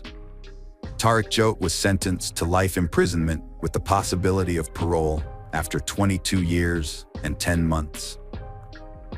Although this brought some relief to the family, Michelle expressed that she would never truly be happy again, as her greatest wish was to have her daughter back with her. The grieving mother continued to miss their daily conversations and nightly goodnight wishes, a routine they had shared for almost 20 years. Despite justice being served, the thought that the perpetrator could potentially be released in just 22 years weighed heavily on them as they faced the rest of their lives without Jasmine. The close relatives of the deceased decided to create memorial spaces at home to ensure they never forget her pure soul and kind heart. Hello friends, welcome to our channel. Today we're going to take a look at another horrible case with you, the case of Banaz Mahmud. Banaz Mahmud was born on December 16, 1985 in Iraq. She comes from an Iraqi Kurdish family with strong religious traditions. Her parents, Mahmud Babakar Mahmud and his wife, had 6 children, 1 son, Bahman, and 5 daughters, Baza, Beel, Han, Jaban, and Banaz. They lived in a rural tribal area in Iraqi Kurdistan, adhering to traditional values, especially regarding women's roles. In 1995, when Banaz was 10 years old, her family moved to the UK. However, this change in location did not alter their deeply held religious and traditional views. Despite being in a more liberal European country, the family continued to reject modern opinion and lived within their tight-knit religious community. At 17, Banaz was forced into a marriage with a man 10 years her senior, who had recently arrived from Iraq. He did not speak English and lacked basic literacy skills. Banaz having met her future husband only 3 times before the wedding. Banaz, described as a girl with brown eyes, long dark hair, and a kind smile, followed tradition and moved into her new husband's home, despite him being a stranger to her. From the start, Banaz suffered physical and emotional abuse at the hands of her husband. Despite having lived in the UK and being aware of her rights, she was trapped in a cycle of violence. She tried to leave her husband multiple times, but her family forced her to return, as it was considered a disgrace for the entire Mohammed family. With no support from her relatives, Banaz turned to the police twice, but they failed to take action, leaving her vulnerable to further abuse. In July 2005, after 2 years of marriage, Banaz finally escaped her husband's house and returned to her parents' home. After leaving her husband, Banaz felt a sense of freedom. She met Ramith Soleimani, and they fell deeply in love. However, they had to keep their relationship a secret. They would only communicate twice a day, exchanging messages in the morning and evening. Ramith was unlike the men surrounding Banaz, as he was calm, wise, and courteous. He treated she with great respect and kindness, instantly winning her heart. Before long, they began envisioning a future together, discussing wedding plans and a happy family life. They even chose names for their potential children. These joyful dreams brought Banaz happiness and gave her the strength to cope with the hatred and aggression from her family. In early October 2005, Banaz was walking down the street when she noticed a car following her. She recognized the people inside as Kurdish migrants sent by her father. Knowing her family's history, Banaz became terrified for her safety. On October 10, 2005, Banaz visited the police station again. During a 2-hour conversation, she shared detailed information about her life with her husband, including the physical abuse she suffered, her family's resentment, and the recent surveillance. She told the police that her husband had repeatedly beaten her, and during one incident, he nearly knocked out her tooth because she dared to call him by his first name in public. Banaz had previously informed the police that she feared for her life, but her concerns were ignored. The police failed to investigate her claims, neglecting to interview her family and husband to verify the accuracy of the information. She was told to contact them again if she felt threatened. Banaz and her boyfriend, Ramith, secretly met for about 2 months without being detected. However, in early December 2005, they were spotted by members of her family near a London subway station. This information was immediately reported to her father.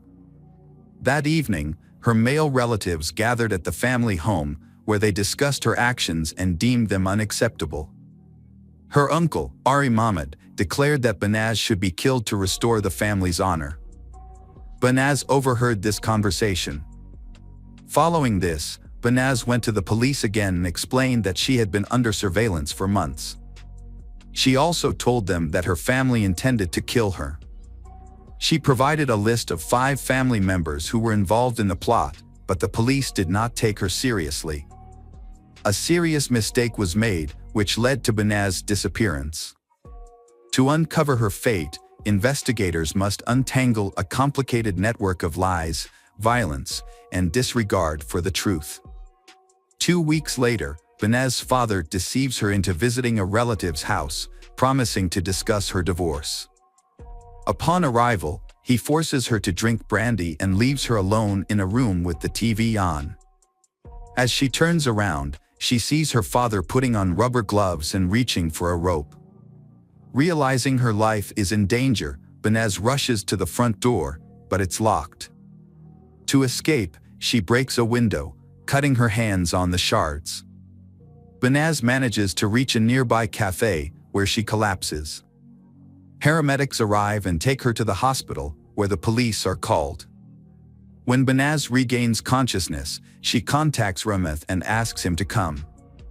After being discharged from the hospital, Banaz moves in with Ramith Soleimani. They celebrate the start of 2006 together and are happy. However, by mid-January, the Mohammed family begins to pressure Banaz to return home, supposedly to mend their relationship and discuss her marriage to Ramith. Banaz trusted her parents and agreed to return to her father's house, believing her mother would protect her if her father became violent. To be safe, Banaz went to the police station again and gave a full statement, including the names of people she thought might harm her. Despite her fears, she returned to her family home. On January 22, 2006, Rameth was attacked by 3 men in the street who tried to force him into a car. He managed to fight back and reported the incident to the police. 2 days later, Rameth and Banaz were due to give a statement at the police station, but Banaz failed to appear. Rameth attempted to reach Banaz Mahmud, but lost contact with her after she vanished upon returning to her family's residence. Rameth, who had been in constant touch with Banaz, grew increasingly worried and filed a missing persons report with the police. After numerous appeals, the police finally took action. The disappearance of Banaz Mahmud sparked an investigation led by the Homicide and Serious Crime Directorate, with Chief Inspector Caroline Good at the helm. Initially, it was suspected that Banaz was being held captive in a house within the community.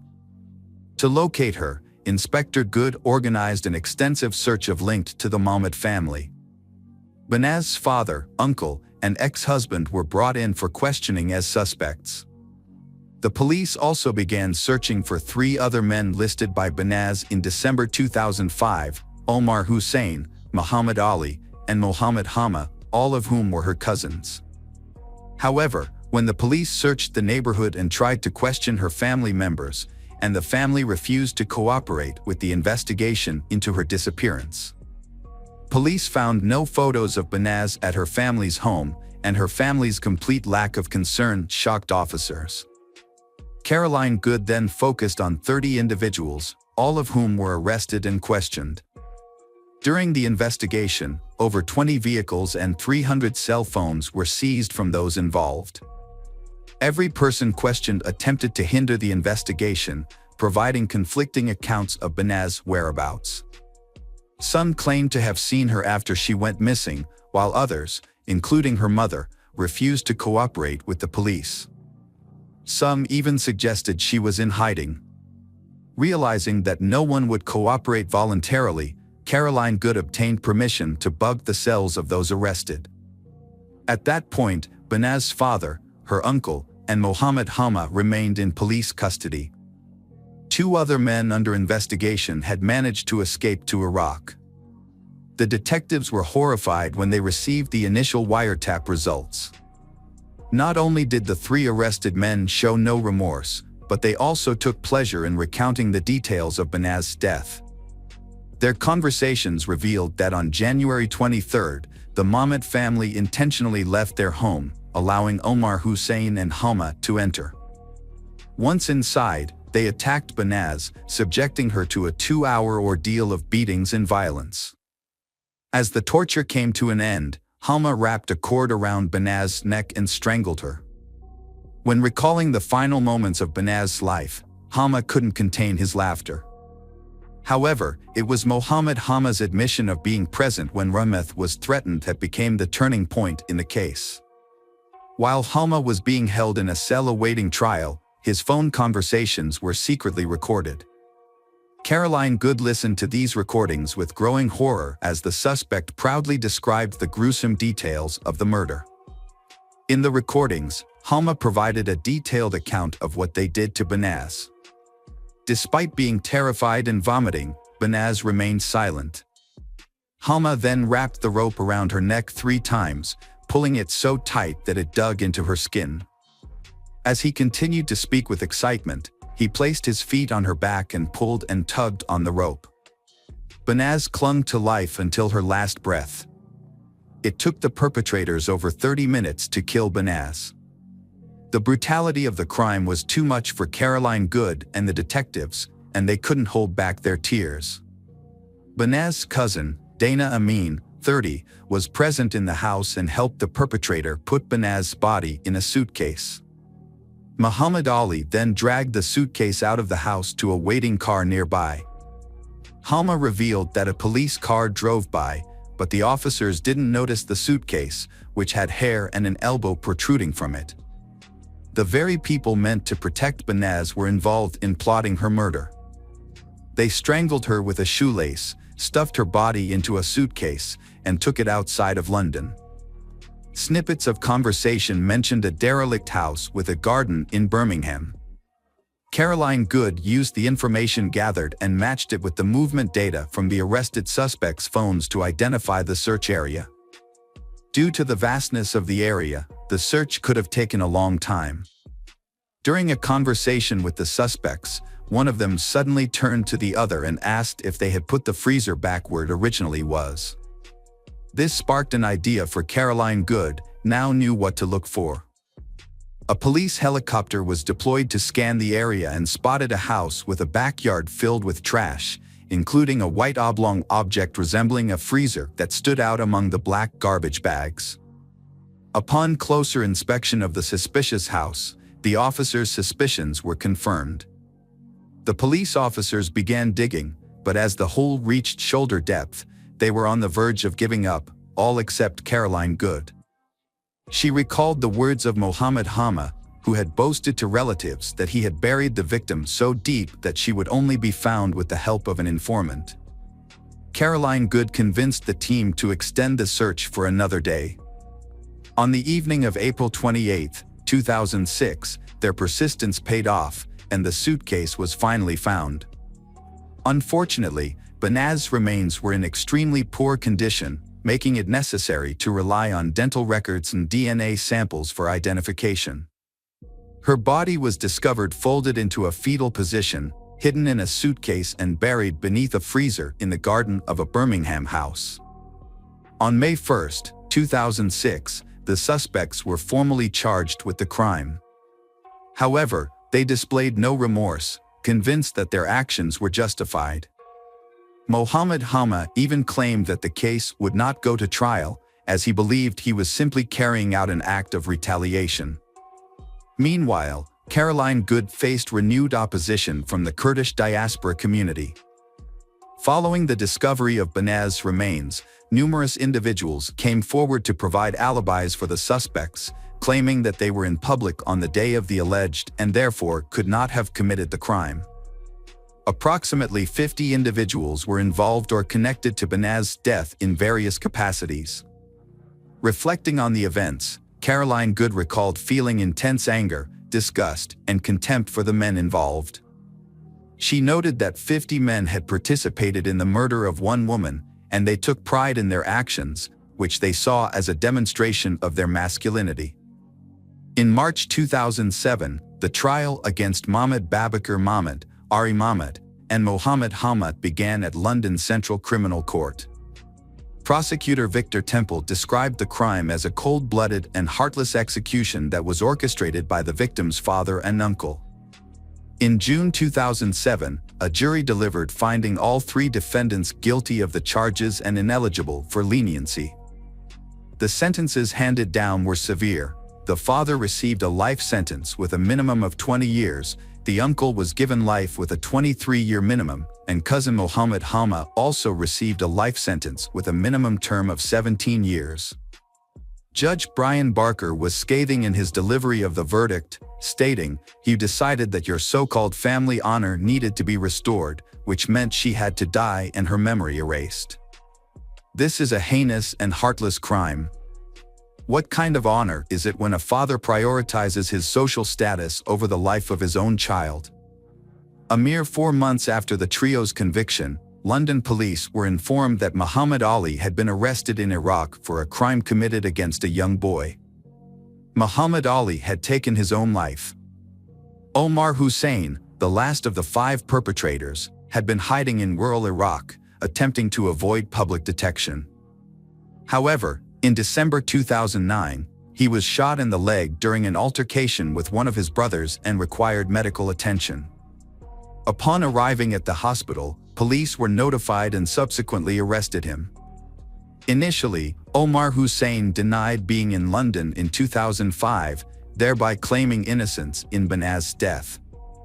But UK Social Security records revealed that he had been receiving refugee benefits during that time, contradicting his statement.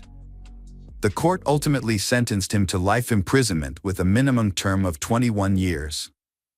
Dana Amin was given an 8 years prison sentence for his role in disposing of Banaz Mahmud's body and hindering the investigation.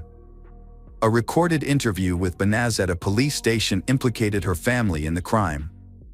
Banaz had previously handed in a letter to a police station in South London, naming individuals who threatened to kill her and her boyfriend Rameth.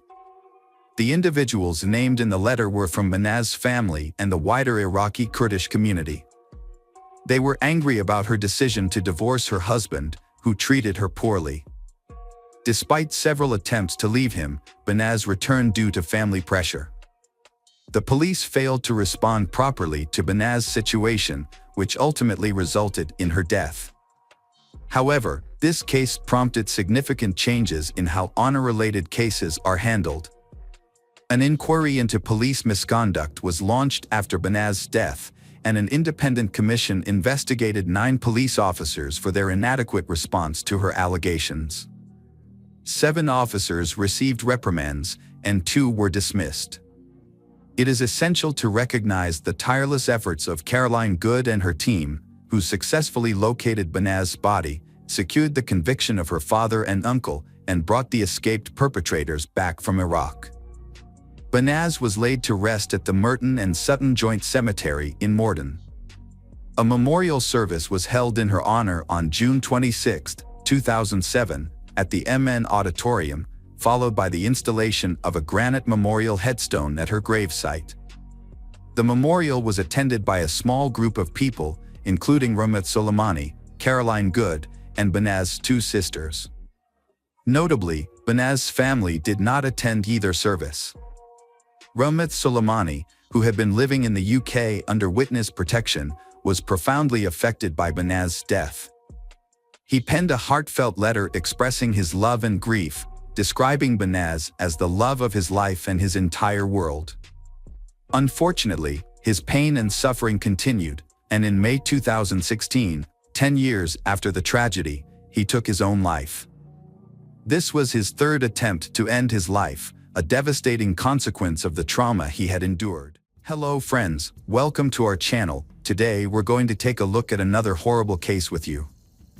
The case of Sarah Stern. Sarah Elizabeth Sarah was born on March 24, 1997, in Neptune City, New Jersey, to Michael and Susan Sarah. As their only child, Sarah received all the love and attention from her parents, who had been unable to have more children due to health issues. Sarah grew up to be a lively, cheerful, and outgoing child. She was involved in various activities, including school theater, photography, drawing, swimming, and softball. Her passion was art, and she aspired to become an artist or designer. After graduating from high school, Sarah enrolled in a local college to pursue her dream. Tragedy struck in the autumn of 2013 when Sarah's mother, Susan, passed away after a long battle with cancer. Despite periods of remission, the disease ultimately took its toll. This devastating loss was a tremendous shock to the family, particularly for Sarah, who was extremely close to her mother. After a period of struggling with depression, Sarah began to support her ailing father and care for their beloved dog, Buddy. As time passed, her life started to improve, and she set goals for the future. Upon graduating from college, Sarah planned to apply to a prestigious university in New York. Before pursuing further education, she hoped to travel the world, with a particular interest in visiting Canada and possibly even living there for a while. Her father, Michael Sarah, frequently traveled out of state for work, often for weeks at a time. However, he never worried about leaving Sarah alone, as she was a grown and independent young woman, and their town was considered safe. But on the night of December 3, 2016, around 2:30 a.m., an unsettling incident occurred. A concerned citizen reported an abandoned vehicle on the Belmar Bridge along Highway 35, prompting the police to become involved. The area was usually deserted at night, which made the lone, empty vehicle stand out. A taxi driver, who was taking a shortcut home across the old bridge on the outskirts, noticed the car parked on the side of the road. He stopped to see if anyone needed assistance, but found the vehicle empty with no one around. Concerned that the driver might have jumped into the water below, a tragic occurrence that had happened before in this spot, the taxi driver called the police. Police officers responding to the scene found the car's keys in the ignition and no signs of blood or struggle, leading them to initially believe that the owner may have intentionally left the car on the bridge to jump into the river. To investigate further, they checked the car's ownership and discovered it belonged to 85-year-old Lily Sarah, who lived in a nearby town. When officers visited Lily's home, they found her alive and well. She explained that she hadn't driven the car in years due to poor eyesight, and her 19-year-old granddaughter, Sarah, was the frequent driver. Lily tried to contact Sarah but was unable to reach her because her phone was turned off. She then provided the officers with her son's address, where Sarah lived, and informed them that Sarah was likely alone, as her father was out of town for work and wouldn't return until the following week. Sarah was nowhere to be found at her home.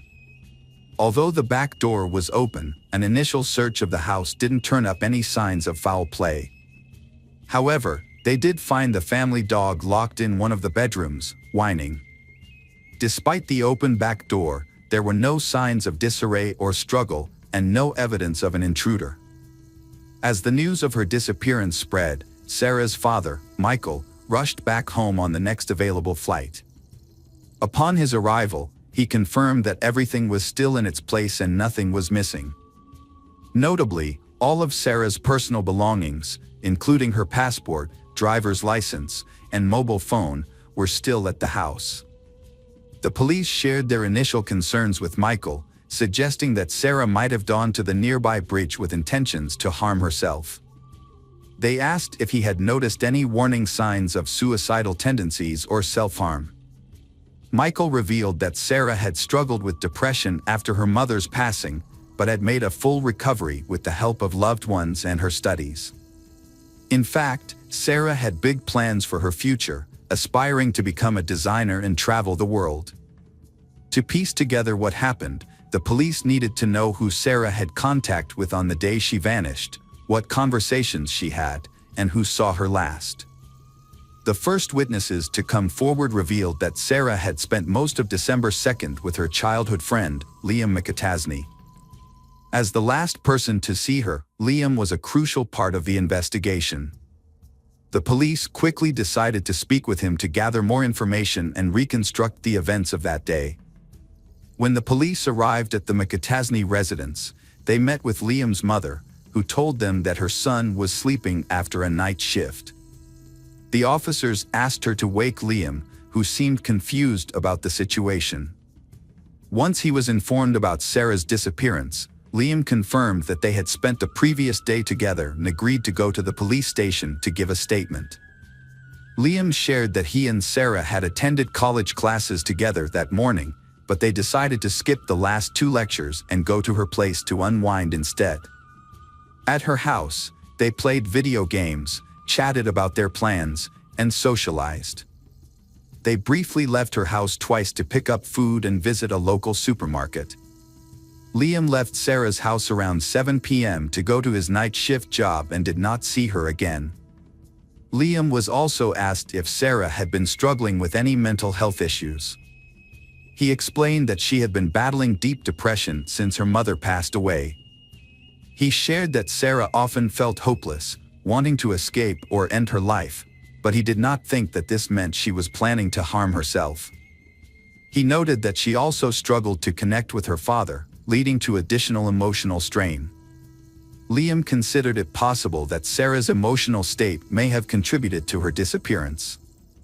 However, it was also clear that Sarah was planning a trip to Canada around that time and had recently exchanged money in preparation for her travels. Liam's testimony gained credibility when Canadian dollars were found in her bedside table drawer, though the amount was relatively insignificant. Preston Taylor, a close friend from high school, corroborated Liam's story. Preston mentioned that Sarah had struggled with depression, leading him to wonder if she had fled to Canada or taken her own life by jumping off a bridge. His emotional testimony underscored the strong bond he shared with Sarah. Despite these accounts, investigators soon ruled out the possibility of Sarah fleeing the country due to the absence of her passport. As a result, the search focused on the more distressing possibility of her having jumped to her death. A comprehensive search operation was launched along the river, involving divers, specialized equipment, and hundreds of volunteers, including police. However, strong currents posed a challenge, potentially carrying her remains or personal belongings far from the bridge, and thorough searches of both riverbanks were necessary to try to find any signs of Sarah. Among the volunteers searching for Sarah were her friends Liam and Preston. Despite their efforts, the search yielded nothing, prompting law enforcement to re-question those closest to Sarah. It was during this process that discrepancies in their accounts began to emerge. Sarah's friends and classmates described her as a happy and carefree person, with no signs of depression or problems with her father, whom she often spoke about affectionately. However, Liam and Preston's behavior after Sarah's disappearance raised eyebrows. They initially acted as if they had lost a loved one, gaining sympathy from many. But over time, their behavior seemed increasingly insincere, as if they were performing for an audience. The fact that Liam and Preston had only recently become close, about a month before Sarah's disappearance, raised suspicions and led the police to re-question them. Liam was visibly shaken when he was brought in for further questioning. The investigator asked him about his relationship with Sarah and Preston, and Liam explained that the three of them had grown up together on the same street and attended the same school. They were extremely close, sharing their deepest secrets and dreams with each other. Preston had even taken Sarah to prom, but they had never been romantically involved. Liam clarified that his relationship with Sarah was more than just friendship; he considered her like a sister. They had even listed each other as siblings on social media. Sarah had confided in Liam about her family, telling him that her mother had left her a significant amount of money in a safety deposit box at the bank. Sarah didn't trust her father, who claimed a right to the money, so she planned to retrieve it soon and move to Canada. However, when the investigator shared this information with Michael, Sarah's father, he provided a conflicting account. According to Michael, his wife had been saving money for Sarah's future since her birth, setting aside funds for education, a wedding, or a down payment on a house. The money had been stored at home in a shoe box, containing old and worn-out bills, but no one had thought much of it at the time. After Sarah's mother passed away, her father gave her a large sum of money, which he advised her to put in the bank. Sarah took his advice, dividing the money between her checking account for everyday expenses and a safe deposit box for the rest. She intended to use the money for graduate school and travel. Michael claimed he wasn't interested in the money for himself. When investigators discovered that Sarah had access to a significant amount of money, they began to suspect that her disappearance might be related to her finances. They decided to look into her financial transactions, including her bank account and safe deposit box. Their investigation revealed that Sarah had withdrawn a large amount of cash from an ATM just a few days before she disappeared, and had also accessed her safe deposit box at the bank around the same time. The detectives were in for another surprise when they reviewed the bank surveillance footage, which showed that Sarah was not alone when she visited the bank on December 1st. Liam was with her, raising questions about why he hadn't mentioned this earlier. When asked about it, Liam explained that Sarah had confided in him about her banking activities and had asked for his accompaniment because she was nervous about carrying a large sum of cash. Liam's hesitation was evident, but his story seemed plausible, and his demeanor appeared genuine. Further investigation led to the discovery of a security camera in a neighboring house that had captured footage of the street and Sarah's yard. The footage confirmed that Liam had stayed at Sarah's house until 7 p.m., then left for work and didn't return. Meanwhile, the silver sedan was seen leaving the garage around 11 p.m. This new information added a chilling twist to the already disturbing case. In a surprising turn of events, an acquaintance of Sarah's named Anthony walked into the police station about a month after her disappearance. Unaware of the recent events, Anthony had been out of town for several weeks. He shared a peculiar story that sent shockwaves through the investigation. It turned out that Anthony had gone to school with Sarah, Liam, and Preston, and after graduation, he had pursued a passion for filmmaking, keeping in touch only with Liam, who also shared his interest in cinema. Anthony remembered that about a month and a half before Sarah disappeared, Liam visited him and they spent an evening brainstorming ideas for a horror movie aimed at teenagers. Liam came up with a plot about a girl who shares a secret about a large sum of money with her friend, who then gains her trust and kills her, dumping her body in a river. Anthony thought the idea was good and they even wrote a few pages of the script. After that, Anthony moved on to another project and forgot about the story. He then left town to work on a film as a camera assistant. When he returned, Liam unexpectedly called him and asked if the police had contacted Anthony. Anthony was surprised and had not heard that Sarah was missing, so he decided to go to the police.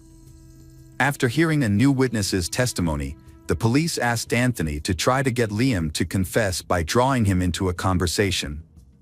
Anthony agreed and a plan was set in motion. He would invite Liam to work on a project that required renting expensive camera equipment, which they would pretend they couldn't afford. Liam had ambitions of being in a movie, so the police thought he would likely jump at the chance to make his dream a reality, especially if it meant using the money he had taken from Sarah. They decided to test him by setting up a sting operation. Anthony, a friend of Liam's, was asked to pretend to have connections in the film industry and offer him a deal. Anthony met with Liam and suggested they discuss the details in person. Unbeknownst to Liam, a hidden camera had been installed in Anthony's car to capture any incriminating evidence. When Liam got into the car, he looked around nervously, as if he suspected something was off. He then handed Anthony an envelope containing $2,000 in cash and asked if it was enough to rent the equipment they would need for the movie. Anthony agreed, and then asked Liam where he had gotten the old bills. Liam hesitated before admitting that the money belonged to Sarah, and that he and his friend Preston had taken it from her house because, in his words, the dead don't need it. Although Liam didn't provide any further details, his admission was enough for the police to arrest him and his friend Preston on suspicion of a crime. Preston, Liam's accomplice, quickly began cooperating with the authorities and struck a deal with the prosecution. He told them that he hadn't directly participated in the crime, but had helped Liam cover his tracks and get rid of Sarah's body. According to Preston, Liam started plotting to take Sarah's money as soon as he found out about it. Sarah had kept her inheritance a secret, even from her closest friend, for a long time. However, when she began making serious plans for a trip to Canada, Liam asked her how she intended to pay for it, and she revealed that she had inherited a sum of money from her mother. Liam then persuaded her that it would be safer to store the money in a home safe rather than a bank vault, and he urged her to withdraw the cash. Liam, determined to carry out his plan, waited for the perfect opportunity while Sarah's father was away on a business trip. He enlisted the help of his friend Preston, promising him $25,000 in exchange for his assistance. Liam had Sarah withdraw a large sum of money from the ATM, but didn't check the exact amount. They spent the next day together, waiting for the right moment to strike. When the time came, Liam separated Sarah from her dog by locking it in another room, then approached Sarah from behind and attempted to strangle her. However, the crime proved more difficult than Liam anticipated. Sarah, being physically strong and athletic, resisted fiercely, resulting in an intense struggle until she eventually lost consciousness. But despite his best efforts, Liam was unable to determine whether she had truly succumbed. Sarah continued to show signs of life, leaving Liam to prolong his efforts to ensure her demise. This took nearly 30 minutes. Only when Liam was certain Sarah was dead did he leave her house, going about his normal routine by heading to work.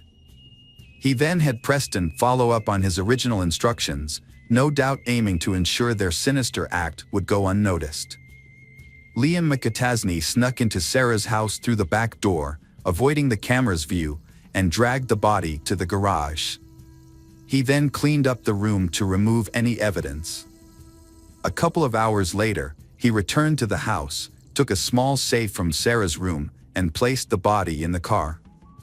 Liam drove away carefully to avoid being caught on the neighbor's camera. He met Preston at a bridge, where they transferred the body to Preston's car and then disposed of it in a nearby river. After disposing of the body, they cleaned the car and drove back to Liam's house to divide the stolen money. However, they were disappointed to find only $110,000 in the safe. They decided to be cautious and not spend the old bills immediately to avoid raising suspicion. Preston buried the safe in a local park, and they only spent the money Sarah had withdrawn from her account. During the trial, Preston confessed to the crime, but Liam denied any involvement and tried to shift the blame to his friend. Liam's lawyer also claimed his client was innocent, suggesting that Preston acted alone. The case was complicated by the fact that Sarah's body was never found. When police searched Liam's house, they found a small key that fit the buried safe, which was identified by Preston as evidence of Liam's guilt. The trial of Liam McAtasney lasted over 2 years. Despite the fact that Sarah Stern's body was never found, the evidence presented in court proved McAtasney's guilt. This evidence included a script he had written months before the crime, a key to a safe found in his home, incriminating statements he made in the car, and old bills he had given to someone. Furthermore, fingerprints belonging to Liam and his accomplice, Preston Taylor, were found inside the safe. A co-worker of Liam's also testified that he had been absent from work for a few hours on the night of the crime and had asked someone to cover for him. As a result of the trial, Liam was sentenced to life in prison without the possibility of parole. Preston, who had not directly participated in the crime, received an 18-year sentence for obstructing justice and hindering the investigation. Preston will be eligible for parole in 15 years. Unfortunately, Sarah Stern's body has still not been found. Hello friends, welcome to our channel. Today we're going to take a look at another horrible case with you, the case of Nancy Paula Reyes. Nancy Paula Reyes Gores was born on April 13, 1991, in the small village of Granados in Guatemala.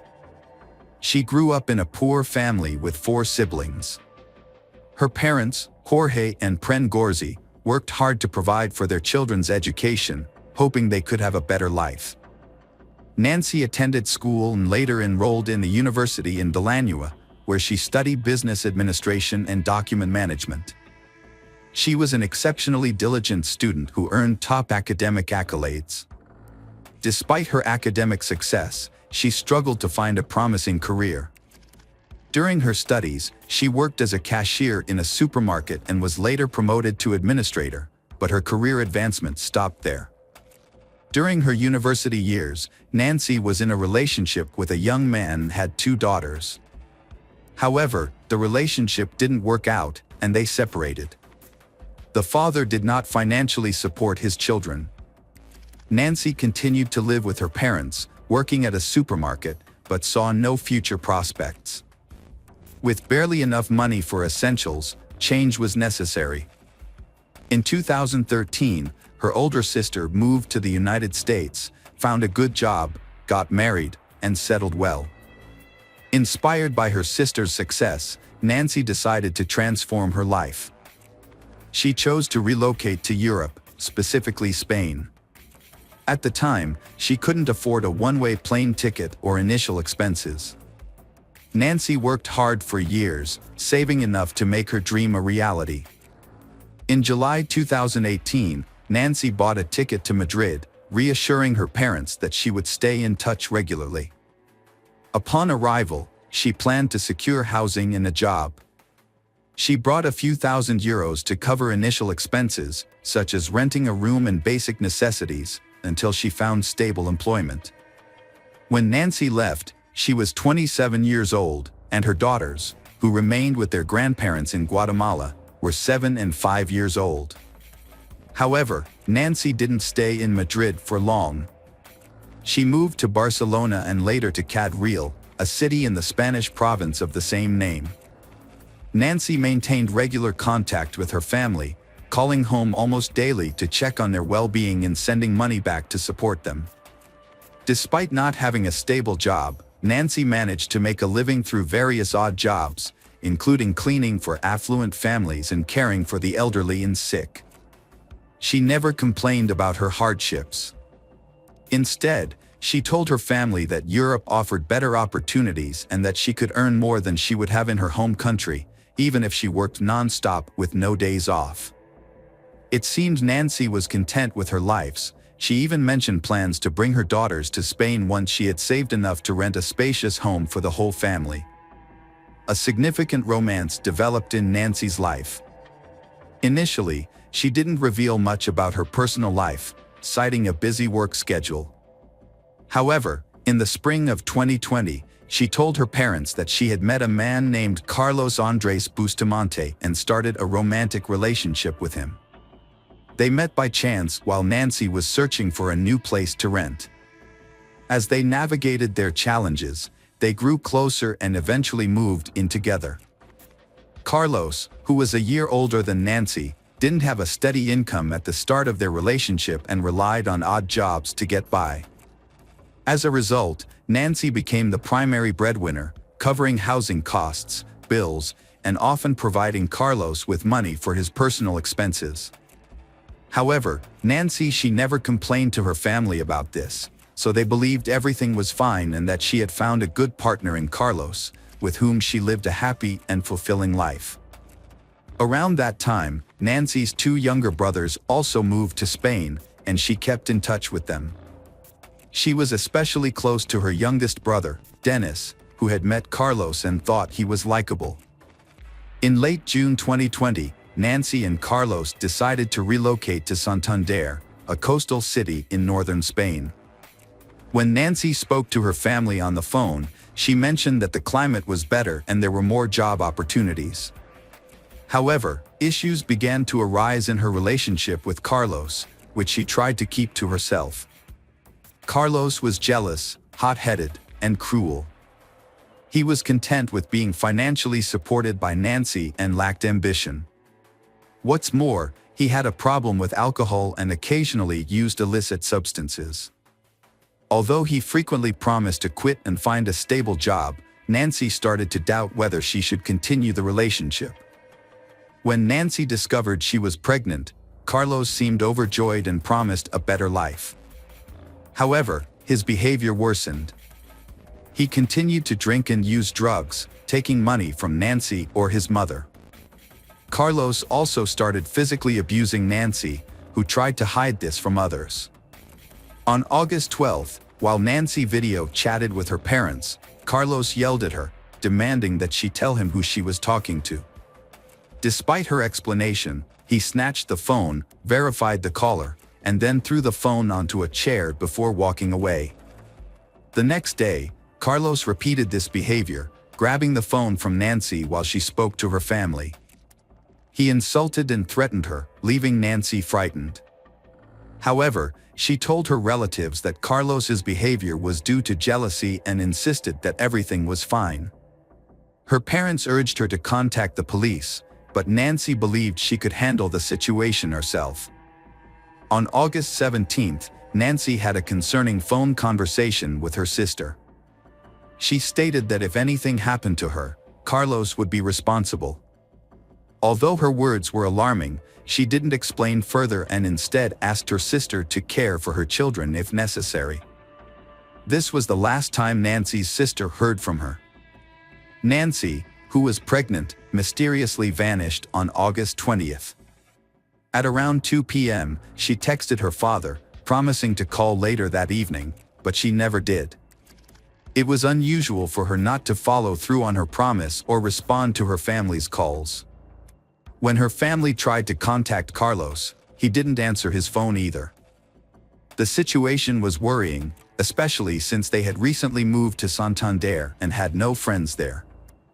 Nancy's brothers lived on the other side of the country, making it difficult for them to check on her immediately. A few days later, a suspicious message was sent from Carlos's phone, stating that he and Nancy had argued and decided to separate. According to the message, Nancy had packed her belongings and left to find her own apartment, was ignoring Carlos's calls, and he had no idea where she was. Nancy brothers suggested that Carlos come to Ciudad Real so they could report Nancy missing to the police together. Carlos agreed but didn't show up or file the report. He also stopped communicating with Nancy's family. Nancy's relatives reported her disappearance to the police themselves. Meanwhile, her brothers found Carlos's mother's, Sandra Bustamante, address through Nancy's friends. When they visited Sandra and explained the situation, she burst into tears. She confessed that she suspected her son was capable of harming Nancy, but didn't provide any details. Sandra didn't know where Carlos and Nancy were. Carlos wouldn't answer her calls, only sending brief messages telling her not to ask questions and to give him time. The next day, Sandra is questioned at the police station about Nancy's disappearance and the whereabouts of her son, Carlos. Sandra shared the same information she had told Nancy's brothers the day before and showed the police a long text message Nancy had sent her before she went missing. In the message, Nancy begged Sandra not to give Carlos any money, no matter what sad stories he might tell her. Nancy said Carlos would spend the money on alcohol and drugs, which made him aggressive and cruel. He had no intention of finding a job or overcoming his addictions, and his behavior was becoming increasingly threatening. As a result, Nancy was considering leaving him and thought it would be better to end things before anyone got hurt. The investigation also uncovered a disturbing fact about Carlos. He had been convicted of causing physical harm several times before. One of his first victims was his own mother, whom he severely beat when he was 17 years old. At the time, he was given probation. However, after leaving his family's home, he served short sentences for assaulting women he lived with and tried to have relationships with. The investigation was just getting underway, but within the first few days, several intriguing details came to light that suggested the union between Carlos and Nancy was troubled from the start. Carlos had a history of aggression, was unemployed, struggled with addiction, had a criminal record, and was prone to uncontrollable rage. Nancy's occupation wasn't as straightforward as she claimed. Her work generated substantial income, more than a housekeeper or caregiver could earn. In reality, Nancy offered escort services to wealthy individuals, including Spanish and other tourists, which is why she moved to Santander. Carlos initially accepted Nancy's occupation as it supported them financially.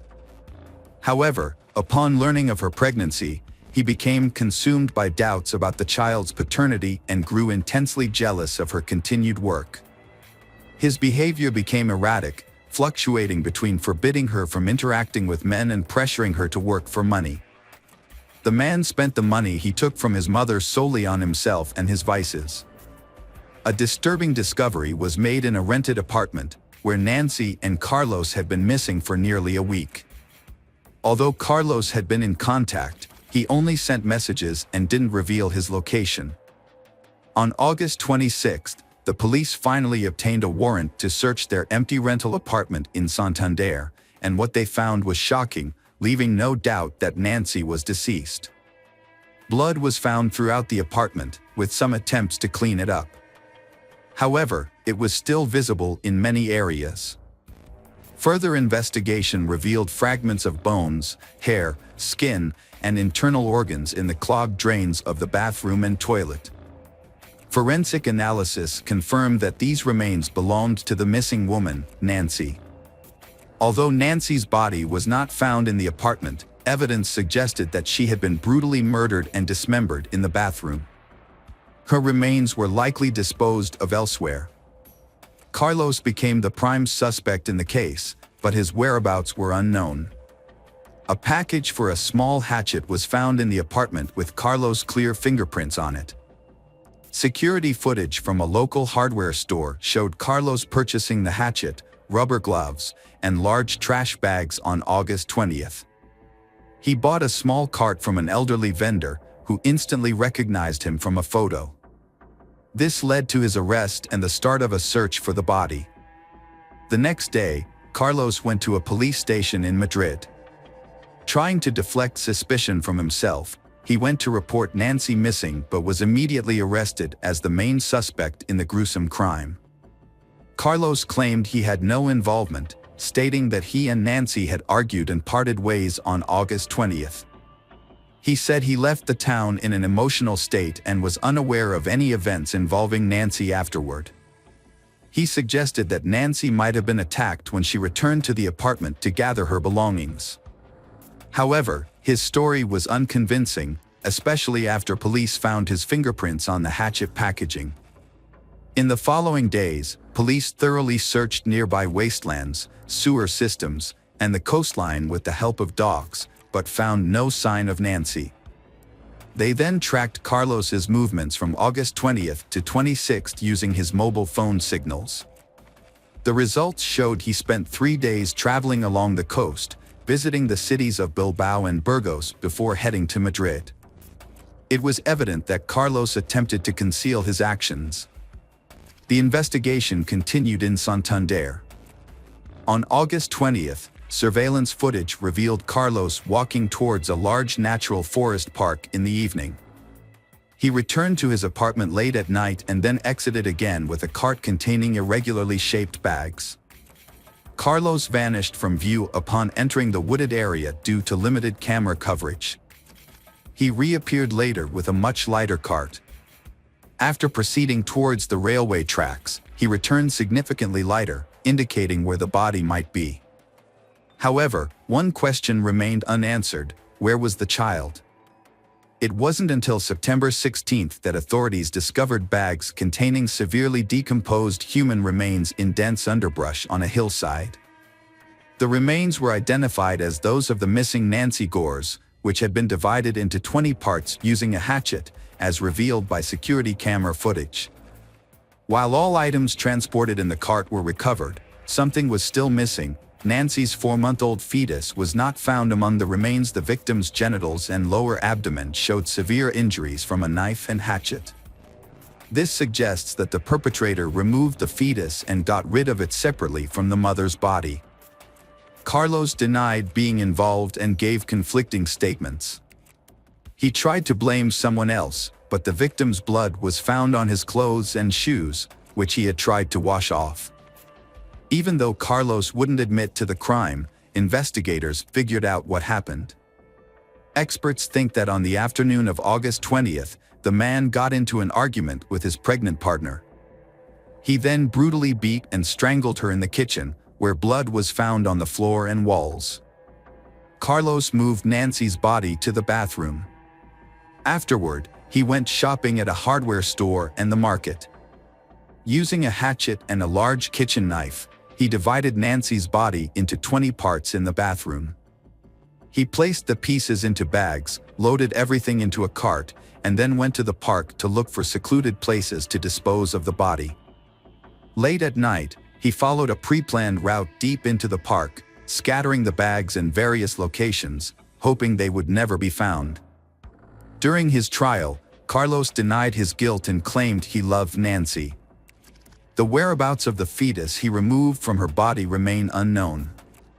From the time of the crime until his arrest in Madrid, Carlos lived off the money he stole from Nancy. He spent the money daily in bars across various cities. It took law enforcement nearly 2 years to investigate, gather evidence, and find witnesses, and the murder trial is scheduled to start in July 2022.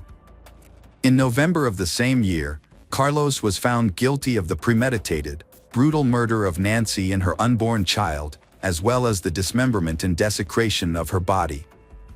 However, many considered the sentence handed down to the murderer to be too lenient. Carlos received a prison sentence of 25 years and 6 months.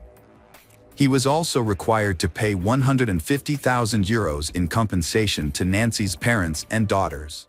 Hello friends, welcome to our channel. Today we're going to take a look at another horrible case with you, the case of Abril Perez. Abril Perez was born on November 18, 1971, in Monterrey, northeastern Mexico, to parents Maria del Seguro Sagan and Manuel Perez. She was the second of 3 children.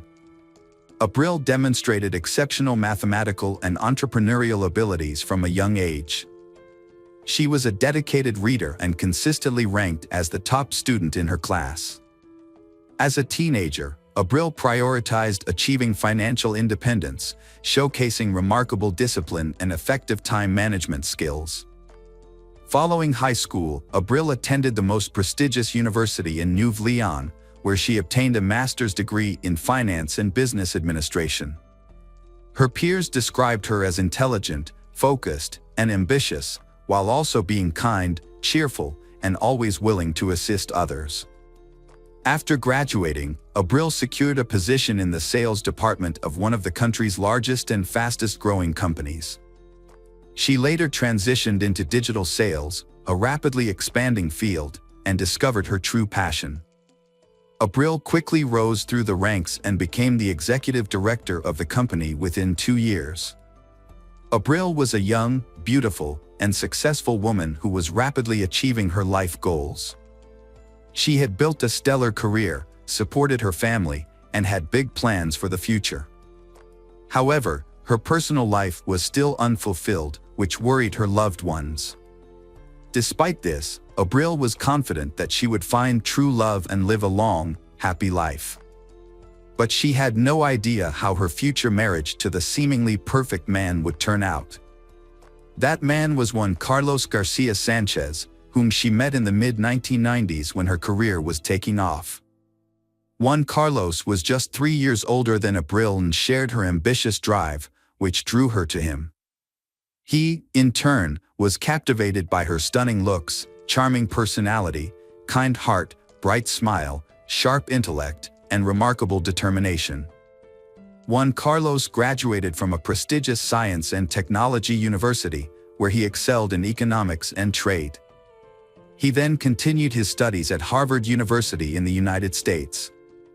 After returning to Mexico, he built a successful career in the emerging field of e-commerce. Juan Carlos and Abril met at a conference on the latest financial technologies. Their companies collaborated on several projects, allowing them to cross paths multiple times. Eventually, Juan Carlos realized he had developed feelings for Abril, who was intelligent and beautiful. He obtained her phone number through mutual acquaintances and asked her out on a date. Abril was also attracted to Juan Carlos, finding him to be educated, elegant, and engaging in conversation on a wide range of topics. Their relationship progressed rapidly, and by 1998, they decided to get married. At that point, they had both achieved significant success in their careers and were working on developing online stores, a field with great potential. Their life seemed like a fairy tale, inspiring envy and admiration from those around them. However, surface of their perfect family, there were some dark secrets. It wasn't until 2001, 3 years after their wedding, that they had their first child, a daughter named Ana Cecilia. The arrival of their child marked a new chapter in their lives. Her husband appeared happy, showing their newborn daughter love and admiration. 2 years later, Abril gave birth to a son, named Juan Carlos Jr., after his father. 2 more years passed, and the family had another child, a boy named Julio Andres. Despite having 3 young children, Abril hardly took any time off work and managed to balance parenting with career advancement. She made homemade meals, helped with schoolwork, took the children to sports activities, and aimed to be both a perfect mother and their best friend. Outwardly, the Perez Sanchez family seemed perfect, wealthy, successful, with 3 lovely children, and everything they could want. However, their home life remained a secret, even from their closest relatives, for a long time. In the early years of their relationship, Juan Carlos revealed his true personality to Abril. He had a short temper, was aggressive, and had a tendency to be overly harsh, refusing to compromise and insisting that everything be done his way. Initially, Abril was in love and believed that as time passed, Juan Carlos's rough edges would smooth out. Their shared projects brought them together, and their collaboration led to significant accomplishments, including financial success. However, as the years went by, Juan Carlos's irritability grew, and verbal arguments escalated into physical confrontations. Following the birth of their first daughter, he made a brief effort to control his emotions, but this change was short-lived. A similar attempt was made after the birth of their eldest son, but by the time their third child arrived, Juan Carlos no longer made any effort to be a good father or husband. Juan Carlos frequently directed his anger and frustration at Abril and disregarding her emotional well-being. He would insult and belittle her, the mother of his children, and seemed to feel better when she cried. He regularly physically harmed her, doing so in a way that left no visible marks, allowing her to hide the bruises with clothing or makeup. His goal was to maintain his reputation as a model family man, loving husband, and father. Abril kept quiet about the abuse for years, not even telling her sister and mother about the ongoing situation.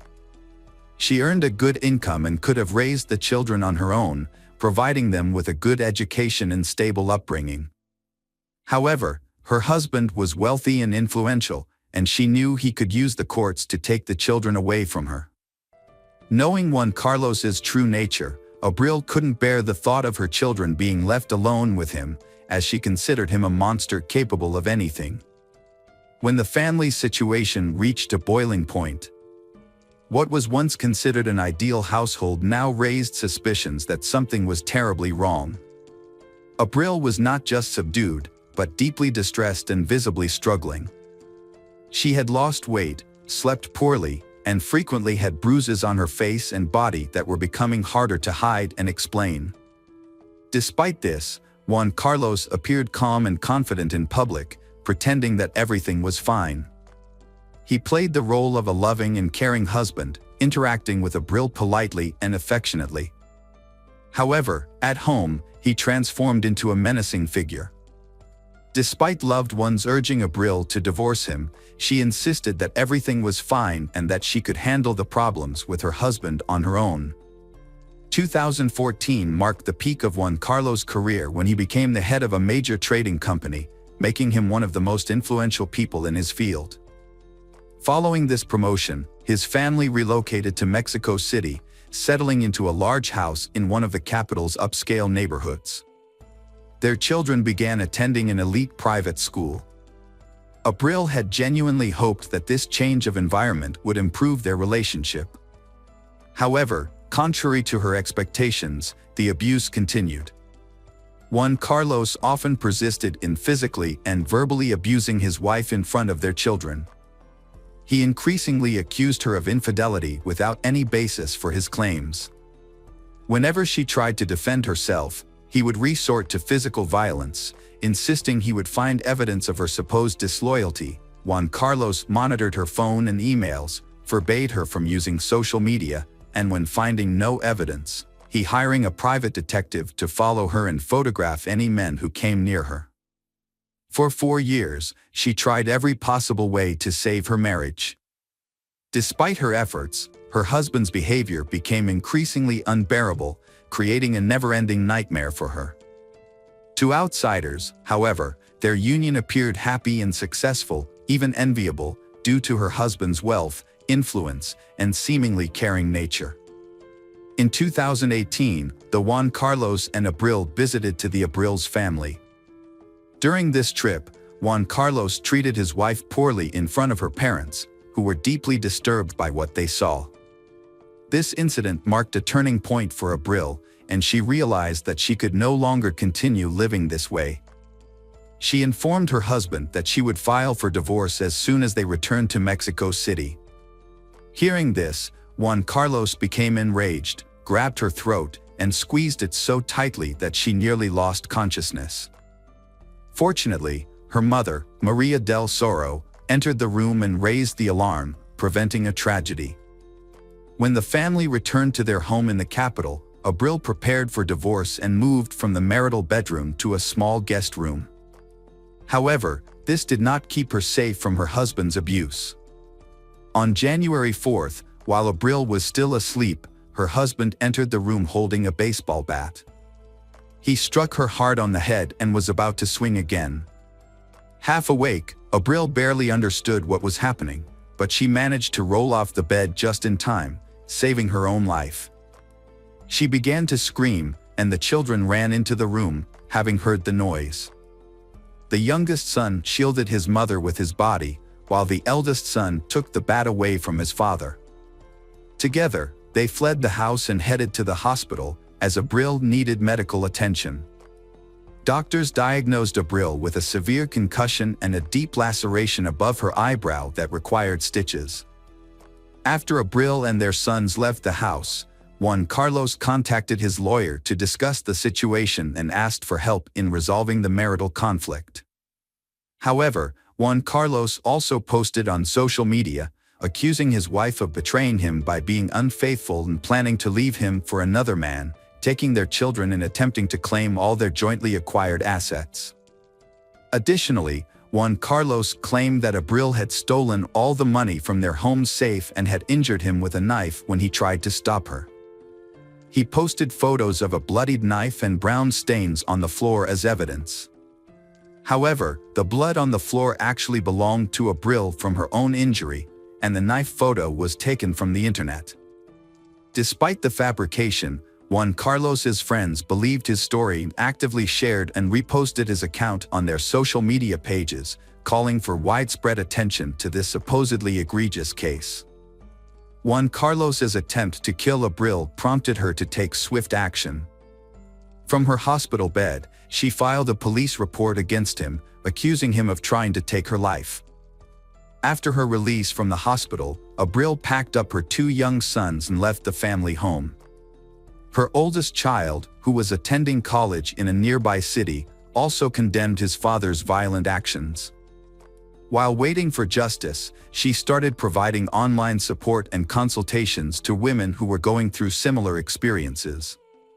She also planned to open a center that would offer psychological and legal help to victims of domestic violence who had been failed by the justice system. It wasn't until 8.5 months after the incident, in September 2019, that Juan Carlos was finally arrested and charged with inflicting bodily harm and attempting to kill his wife. He was put in jail, where he spent over a month, but he managed to appeal the decision to keep him in detention before his trial.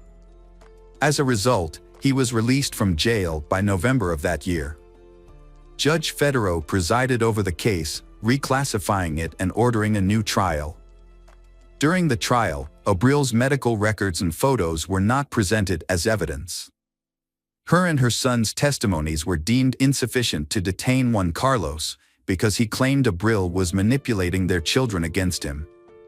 The judge released Juan Carlos, concluding his actions didn't pose a direct threat to Abril's life. Abril was shocked and terrified when Juan Carlos was released. She suspected he had bribed his way to freedom, putting her and their children in danger. She wrote to the judge, expressing her fear, but it had no immediate effect. Juan Carlos then initiated a custody battle, forcing Abril to return to Mexico City with their sons to attend court hearings. Abril arrived in Mexico City on November 25th with her children. She had a legitimate fear of her longtime partner and wanted to avoid him. To minimize the risk of an encounter, she planned to leave the city immediately after a court hearing that day. In fact, she had already bought the plane ticket, but Juan Carlos already knew that. After the court session, Abril, her sons, and their lawyer got into a car headed to the airport. However, they never made it to their destination. At a traffic light, a motorcyclist suddenly pulled up next to their car, drew a handgun, and fired 2 shots at Abril, who was sitting in the front passenger seat. The attacker then quickly fled the scene. A shooting occurred, and one of the bullets grazed the younger son, who was sitting in the back seat. Fortunately, none of the children were seriously injured. However, the injured Abril was rushed to the nearest hospital where doctors fought to save her life for more than 6 hours. Unfortunately, due to severe injuries and significant blood loss, they were unable to save her. Abril passed away that evening. The victim's family, including her parents, brother, and sister, immediately flew to the capital and urged authorities to arrest Juan Carlos, whom they believed was behind the brutal act. However, law enforcement had a different perspective, stating that without identifying the shooter, it was difficult to determine the motive behind the attack. They also noted that they could not confirm with certainty that the shooting was ordered by Juan Carlos. The tragic case of murder sparked widespread outrage and public debate. Abril's family successfully drew attention to the case, highlighting numerous instances where men had attempted to kill women but escaped punishment. In response to the public outcry, the Mexican General Prosecutor's Office launched a new investigation into the suspect, Juan Carlos Sanchez, and also examined the actions of the judges who had previously released him. The judges who had released Juan Carlos could face consequences for their role in the Abril death if his guilt was proven. Juan Carlos took to social media to demand justice for his former wife's murder. However, his daughter, Ana Cecilia, accused him of cruelty and shared photos of her mother's hospitalization after Juan Carlos had attacked her with a bat, contradicting her father's claims that he would never harm her mother.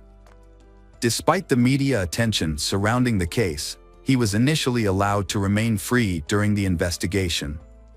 However, he was required to check in with the police weekly and was placed under a restraining order. When he failed to appear at the scheduled time, a warrant was issued for his arrest for violating the order. As expected, Juan Carlos could not be found, and it was later discovered that he had used his wealth and connections to quickly leave the country and enter the United States. Mexican authorities contacted Interpol, reporting Juan Carlos as a fugitive accused of a serious crime, and he was subsequently declared wanted worldwide. Meanwhile, efforts were underway to locate criminals in Abril's assassination. Surveillance footage from street cameras revealed that the motorcyclist who committed the crime was not alone. 2 vehicles were seen following the car carrying Abril. The motorcyclist appeared to be in constant communication with the occupants of these vehicles, receiving directions and instructions. After several months of investigation, some of the participants were identified, and on March 5, 2020, 2 suspects were arrested in connection with the case. To everyone's surprise, the suspects did not resist arrest and quickly began cooperating with authorities, hoping to receive lighter sentences. It was confirmed that Juan Carlos was the mastermind behind the crime, and he had paid a significant amount of money to individuals who were directly involved in the crime. The first to be caught were the driver of one of the getaway cars and the motorcyclist who fired the fatal shots. It was discovered that while Juan Carlos was in prison, he had hired 2 experienced criminals to act as his personal bodyguards. One of these bodyguards was released from prison a week before Juan Carlos, and the other was released several days after him. After being released from prison, Juan Carlos reconnected with his accomplices and asked them to recruit trustworthy individuals to help carry out the murder of a person in exchange for a large sum of money. Once all participants were in place, Juan Carlos provided detailed instructions about the intended victim's travel schedule and mode of transportation. However, luring his former wife to Mexico City proved to be a challenge. Juan Carlos used coercion, threatening to take their children unless she attended a court appearance. Despite attending the court date, his ex-wife intended to return to Monterrey on the same day, which Juan Carlos knew about through his sources. 3 more individuals involved in the conspiracy were arrested in late October 2020. Initially, they were taken into custody on suspicion of distributing controlled substances, but further investigation at the police station revealed their potential connection to the high-profile crime. The arrested individuals were part of a major drug trafficking gang led by Balto, who had previously served time with Juan Carlos and offered him protection. In exchange for a significant reward, Balto agreed to help Juan Carlos eliminate his ex-wife. A few weeks later, in November 2020, Maldonado, an individual involved in the case, was also arrested. During his testimony, he confirmed that Juan Carlos had sought out reliable individuals to kill his ex-wife and that he had agreed to assist in exchange for a substantial reward. The investigation confirmed that Juan Carlos was the mastermind behind the crime. His earlier attack on Abril with a stick was reclassified as an attempted murder. As a result, the court issued an arrest warrant for Juan Carlos on charges of femicide. However, his location remained unknown. By spring 2021, the remaining suspects involved in the murder of Abril were apprehended. One of them was already serving time for a separate crime. The searches also led to the discovery of the gun used to kill Abril. In total, 9 individuals linked to the same criminal organization were detained, with 7 of them directly involved in the pursuit and shooting of Abril. More than 4 years after the Abril murder, the mastermind behind the crime, Juan Carlos Garcia Sanchez, is still on the run and his location is unknown. Meanwhile, the man who fired the fatal shot has been convicted and sentenced to 52 years in prison. 2 accomplices who participated in the car chase and coordinated with the shooter have each been sentenced to 50 years. Hello friends, welcome to our channel. Today we're going to take a look at another horrible case with you, the case of Brianna Marie Schneller. Brianna Marie Schneller was an 18-year-old with a vibrant personality who loved Mexican food, music, dancing, and roller coasters.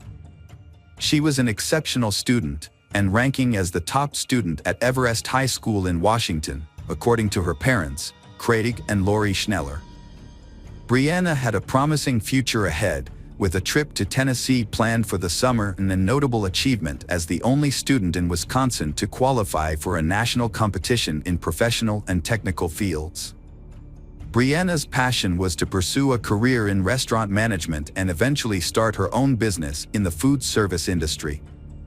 To gain experience and skills, she worked part-time at El Mezcal restaurant in Rib Mountain.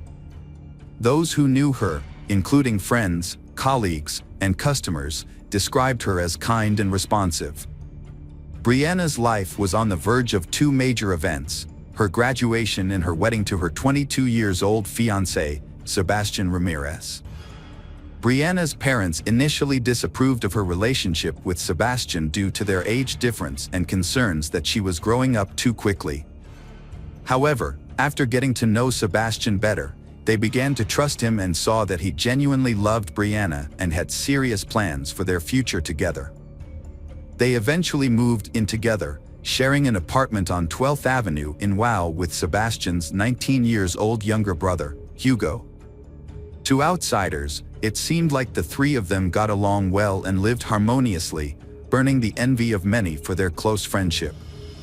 Sebastian and Hugo supported Brianna's interests and also worked with her at a local restaurant called El Tequila Salsa. It's likely that this is where Sebastian and Brianna first met. Despite their seemingly perfect life, tragedy struck on May 2, 2009.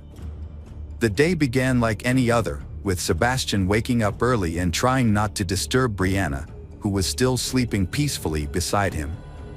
It was a day off from school, and she had no reason to wake up early. Brianna woke up while her boyfriend was in the shower. They exchanged affectionate greetings and discussed their plans for the day. Meanwhile, Sebastian tried to rouse Hugo, who had returned home early that morning after a late-night party. Hugo was clearly hungover. After Sebastian left for work, which was just a short walk away, his younger brother followed suit. Brianna was left alone in the apartment. Later, Hugo was feeling unwell. His hangover was severe, and he was struggling to concentrate. He decided to take an early lunch break and headed home to rest. When he arrived at the apartment, everything seemed normal at first. However, as he entered his brother's room, he noticed that it was in disarray. Brianna was lying on the floor, unresponsive. Hugo rushed to her side and asked what was wrong, but she didn't answer. At first, he didn't notice the blood.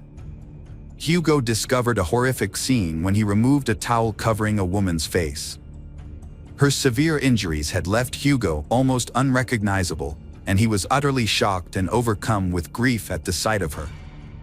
Despite his distress, he knew he had to act quickly and ran to his neighbor's apartment on the floor below for help. The neighbor, a woman, called emergency services at 1:30 p.m., who was too distraught to speak clearly. The emergency operator received the call and was told that she was the girlfriend of Sebastian. She was lying on the floor, severely injured with cuts all over her body and a badly disfigured face.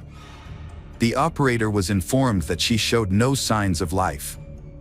Police and paramedics rushed to the apartment building after receiving a call. When they arrived, they found a crowded parking lot, but one person stood out, Hugo Ramirez. He approached the officers and led them to the apartment where the incident occurred. Inside, they found a disturbing scene.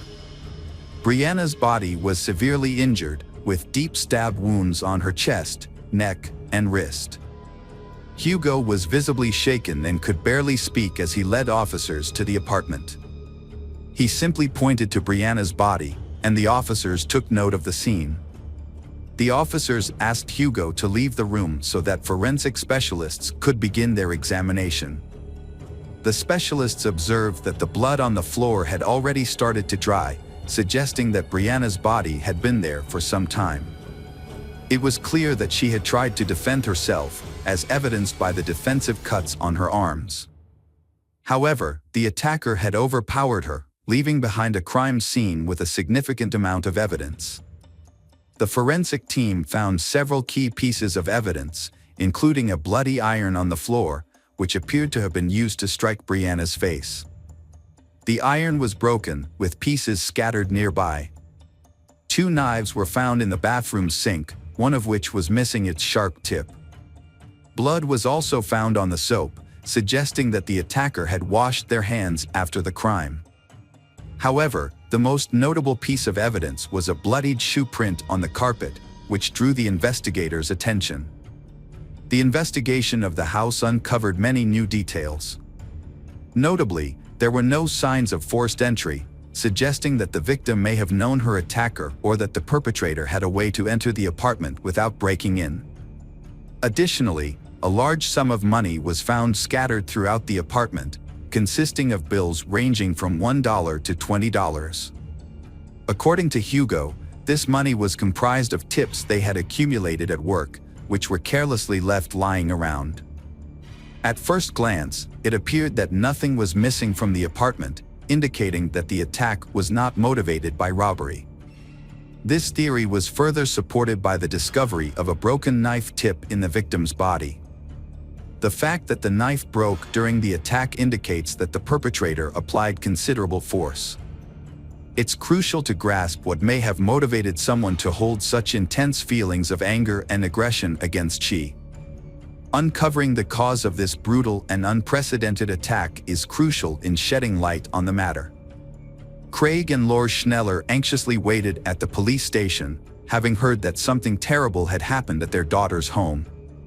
Unfortunately, they had been unable to contact Brianna, and their hearts were heavy with worry. The officers had to tell the parents Brianna that their worst fears had come true. The news was devastating. Their daughter, Brianna, had passed away. The loss of a child is one of the greatest sorrows a parent can experience, and for the Schnellers, it was a life-altering moment. To confirm the identity, the authorities showed them photographs of Brianna, but only those that clearly showed her face, as some of the other images were too graphic. After confirming the tragic news, the Schnellers were in shock. With the help of a psychologist, they were able to compose themselves and answer questions from the police. They were eager to assist in the investigation and help catch the person responsible. The Schnellers provided as much information as they could about their daughter's life, but they insisted that she had no known enemies. They also revealed that Brianna's mother had been the last person she had spoken to that morning. Her mother, Craig took Brianna's car to the repair shop and messaged her daughter around 10 a.m. to let her know. Brianna replied to the message. The investigation shows that the tragedy occurred at a point in time that was after they sent messages to each other and before Hugo's arrival. As part of their inquiry, detectives first interviewed the Ramirez brothers, Sebastian and Hugo, questioning them separately. Sebastian, Brianna's fiancé, stated that he woke up at 9:15 a.m., had a brief conversation with Brianna while getting ready for work, and then woke up his brother, Hugo. Around 10:15 a.m. Sebastian claimed he was already at the restaurant when he received a phone call informing him about the incident. Hugo's account corroborated Sebastian's, saying he left the house around 10:15 a.m., shortly after his brother. He returned home at 1:20 p.m. due to feeling unwell and wanting to rest. When Hugo found Brianna's body, his reported illness and fatigue vanished almost instantly. The events that followed were a daze. He was so shocked that he couldn't think clearly about how to respond. His mind went blank and his hands shook uncontrollably, prompting him to seek help from a neighbor. The Ramirez brothers' accounts were believable, and their distress seemed authentic. Nevertheless, the police had seen convincing performances before, so they needed concrete evidence to confirm their innocence. It was possible that one of the brothers was involved in the crime, and the other was covering for him. To investigate this, detectives asked about their relationships with each other. Sebastian expressed his love for Brianna and his excitement for their upcoming wedding. Hugo was questioned about whether he had any issues with Brianna or if they had argued, but he denied it. Hugo also explained that while he found her attractive and charming, he had no romantic intentions towards her because he valued his good relationship with his brother and would never jeopardize his happiness. Brianna was like a sister to Hugo. And after hours of questioning, neither Hugo nor Sebastian raised any suspicions. The police took DNA samples from the brothers and allowed them to return home. To verify the brothers' alibis, detectives spoke with employees of El Tequila Salsa restaurant and reviewed the restaurant's security footage. The brothers' accounts checked out, and the possibility of a domestic-related crime was ruled out. The investigation continued, and the question remained, who could have committed such a heinous crime against an innocent young woman? Was there a predator lurking in the city who had been watching Brianna and waiting for the perfect moment to strike? The police considered this possibility as they analyzed the evidence. The autopsy results confirmed the police's initial suspicions. The sequence of events was reconstructed as follows. Brianna was first hit on the head with a blunt object, likely an iron, which caused a severe injury. The perpetrator then cut her throat and inflicted multiple stab wounds to her body. The attack was extremely violent, with so many wounds that even experts couldn't count them all. At least 2 of the injuries were fatal. DNA from an unknown source was found under Brianna's fingernails, indicating that she struggled and resisted her attacker. Initial reports that nothing was missing from Brianna's home were later found to be incorrect. Brianna's phone had actually been taken, and Sebastian was the one who discovered its loss and informed the detectives. This new information became a crucial lead in the investigation. The police learned from the phone provider that the phone was still active and obtained its location. Surprisingly, the phone was found to be nearby, specifically on the premises of the restaurant where Sebastian and Hugo worked. This revelation added complexity to the case, given the brothers' solid alibi and the suspicious circumstances surrounding the missing phone. The detectives rushed to the location and found that the phone's coordinates led them to the parking lot of a shopping center that housed the restaurant. A search of the area revealed that the phone was likely in one of the trash bins. After a brief search, a plastic takeout bag with the logo of El Tequila Salsa was found in a container. Inside the bag were the victim's phone, 2 mismatched gloves, and a pair of women's underwear. One of the gloves had a blood stain. The bag and its contents were sent to the lab for further analysis, which could potentially yield fingerprints or DNA from the perpetrator. After seeing a photo of the bag's contents, Sebastian identified his girlfriend's underwear. The police then questioned the restaurant staff multiple times. On May 5th, they asked everyone to provide a DNA sample and checked for any scratches or injuries. They also carefully reviewed all the surveillance footage, both inside and outside the building and nearby businesses. The police had a challenging task to figure out who had thrown away the bag. A kitchen worker initially caught the investigators' attention because he arrived late to work after Brianna had already been found lifeless. However, he had a solid alibi. He had been pulled over for speeding on his way to the restaurant. Reviewing the security footage was crucial to the investigation, which led them to another suspect, Raul Ponce Rocha, the 24-year-old kitchen manager. On the day of the crime, Raul left the building at 10:18 a.m. wearing a brown hoodie and returned 35 minutes later, at 10:53 a.m., without it. When questioned, Raul explained that he had gone to pick up his friend Luciano, a dishwasher at the restaurant, who lived in the same building as Brianna and her colleagues. Raul claimed the trip took about 20 minutes, but there was a 15-minute gap in his timeline that he refused to explain. Luciano corroborated Raul's story, stating they drove straight to work without stopping. Nevertheless, the detectives remained skeptical about the unaccounted 15 minutes and Raul's suspicious behavior. Raul Ponce Rocha, the manager of El Tequila Salsa, had raised suspicions due to the cuts on his hands, which he claimed were from working with knives. However, there was not enough evidence to detain him at that point. Further investigation revealed that on May 2nd at 1:16 p.m., a single employee had exited the back door of the restaurant, and at the same time, only one person had approached the trash bins. This led to the quick identification of the suspect, who was surprisingly Raul Ponce Rocha, not Sebastian or Hugo Ramirez as initially suspected. A search warrant was obtained for Raul's home, and the search uncovered some peculiar items. Under his mattress, investigators found 4 pairs of women's underwear, several adult videos, a brown hoodie, and a glove similar to the one found in the trash bin. On the same day, Raul's DNA samples were sent for comparison with those found on the plastic bag, and a strand of female hair found on his clothing was also analyzed. All the evidence pointed to Brianna. It was only a matter of time before the test results confirmed the match. Raul was eventually arrested on suspicion of first-degree murder. Sebastian was stunned when he learned that a suspect had been identified in the brutal crime.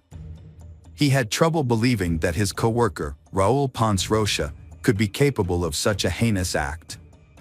What motivated Raul to commit this crime, especially since he barely knew Brianna? Sebastian's impression of Raul was that he was a friendly and harmless person. The mystery began to unravel in 2011 when Raul stood trial. Despite a lengthy investigation, Raul consistently denied any involvement in the crime and never admitted guilt. However, the prosecution presented strong evidence that contradicted his claims. Raul's DNA was found on several key pieces of evidence, including the iron, knives, a plastic bag, and its contents, as well as under Brianna's fingernails. A shoe print at the crime scene also matched Raul's shoes. The evidence pieced together the events of May 2, 2009. On his way to work that day, Raul passed by Brianna's house, a place that had long fascinated him. Assuming she was out, since her car was not in the driveway, he took advantage of the opportunity to break into her apartment and take what he wanted. Raul had a disturbing habit of collecting women's underwear, with evidence found hidden under his mattress. On the day of the incident, Raul left work, supposedly to pick up his friend Luciano, but instead entered Brianna's apartment without warning.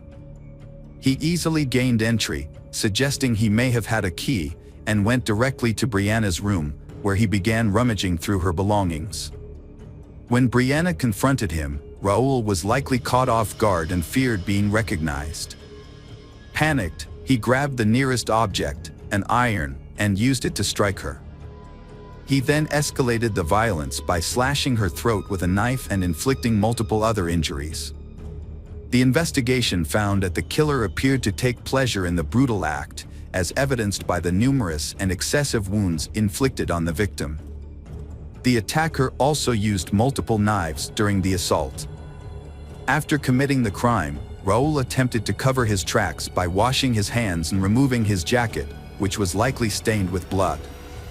He then calmly returned to work, pretending nothing had happened, and drove Luciano to the restaurant as planned. Raul took advantage of the lunch break to dispose of the evidence bag in a trash bin, which was captured on the kitchen's video recordings. Before the trial, Raul admitted to meeting with Brianna but claimed he didn't kill her. However, he suspected someone else might have and named a former restaurant employee. Raul stated that he saw this acquaintance, Sergio, at Brianna's house on the day she died. This confirmed that Raul had indeed entered the Ramirez apartment. However, when Raul left, Sergio stayed behind and had an argument with Brianna. Raul's statement raised more questions and led to further investigations. The authorities verified the information and managed to contact Sergio, who was abroad at the time. Sergio appeared at the trial and testified that he was not involved in Brianna's death. He proved that he was not in the country on the day of the crime, as he had left weeks earlier to care for his ill father in Mexico. It became clear that Raul had hoped to falsely accuse Sergio and create doubt among the jurors. However, his plan failed, and Raul's actions showed that he had no qualms about accusing an innocent person of a heinous crime, and he felt no remorse for his actions. The trial of Raul Ponce Rocha drew a large crowd, including Brianna's family members and her friends Sebastian and Hugo. The young men struggled to keep their emotions in check, prompting officers to intervene multiple times to restore calm. In the end, Raul was found guilty of murdering Brianna Schneller and burglary, and was sentenced to life in prison without the possibility of parole. He is currently serving his sentence at a correctional facility in Wisconsin. After the verdict, Brianna's father expressed his gratitude that justice had been served. He shared that he still keeps a Father's Day card Brianna gave him and cherishes every memory of her.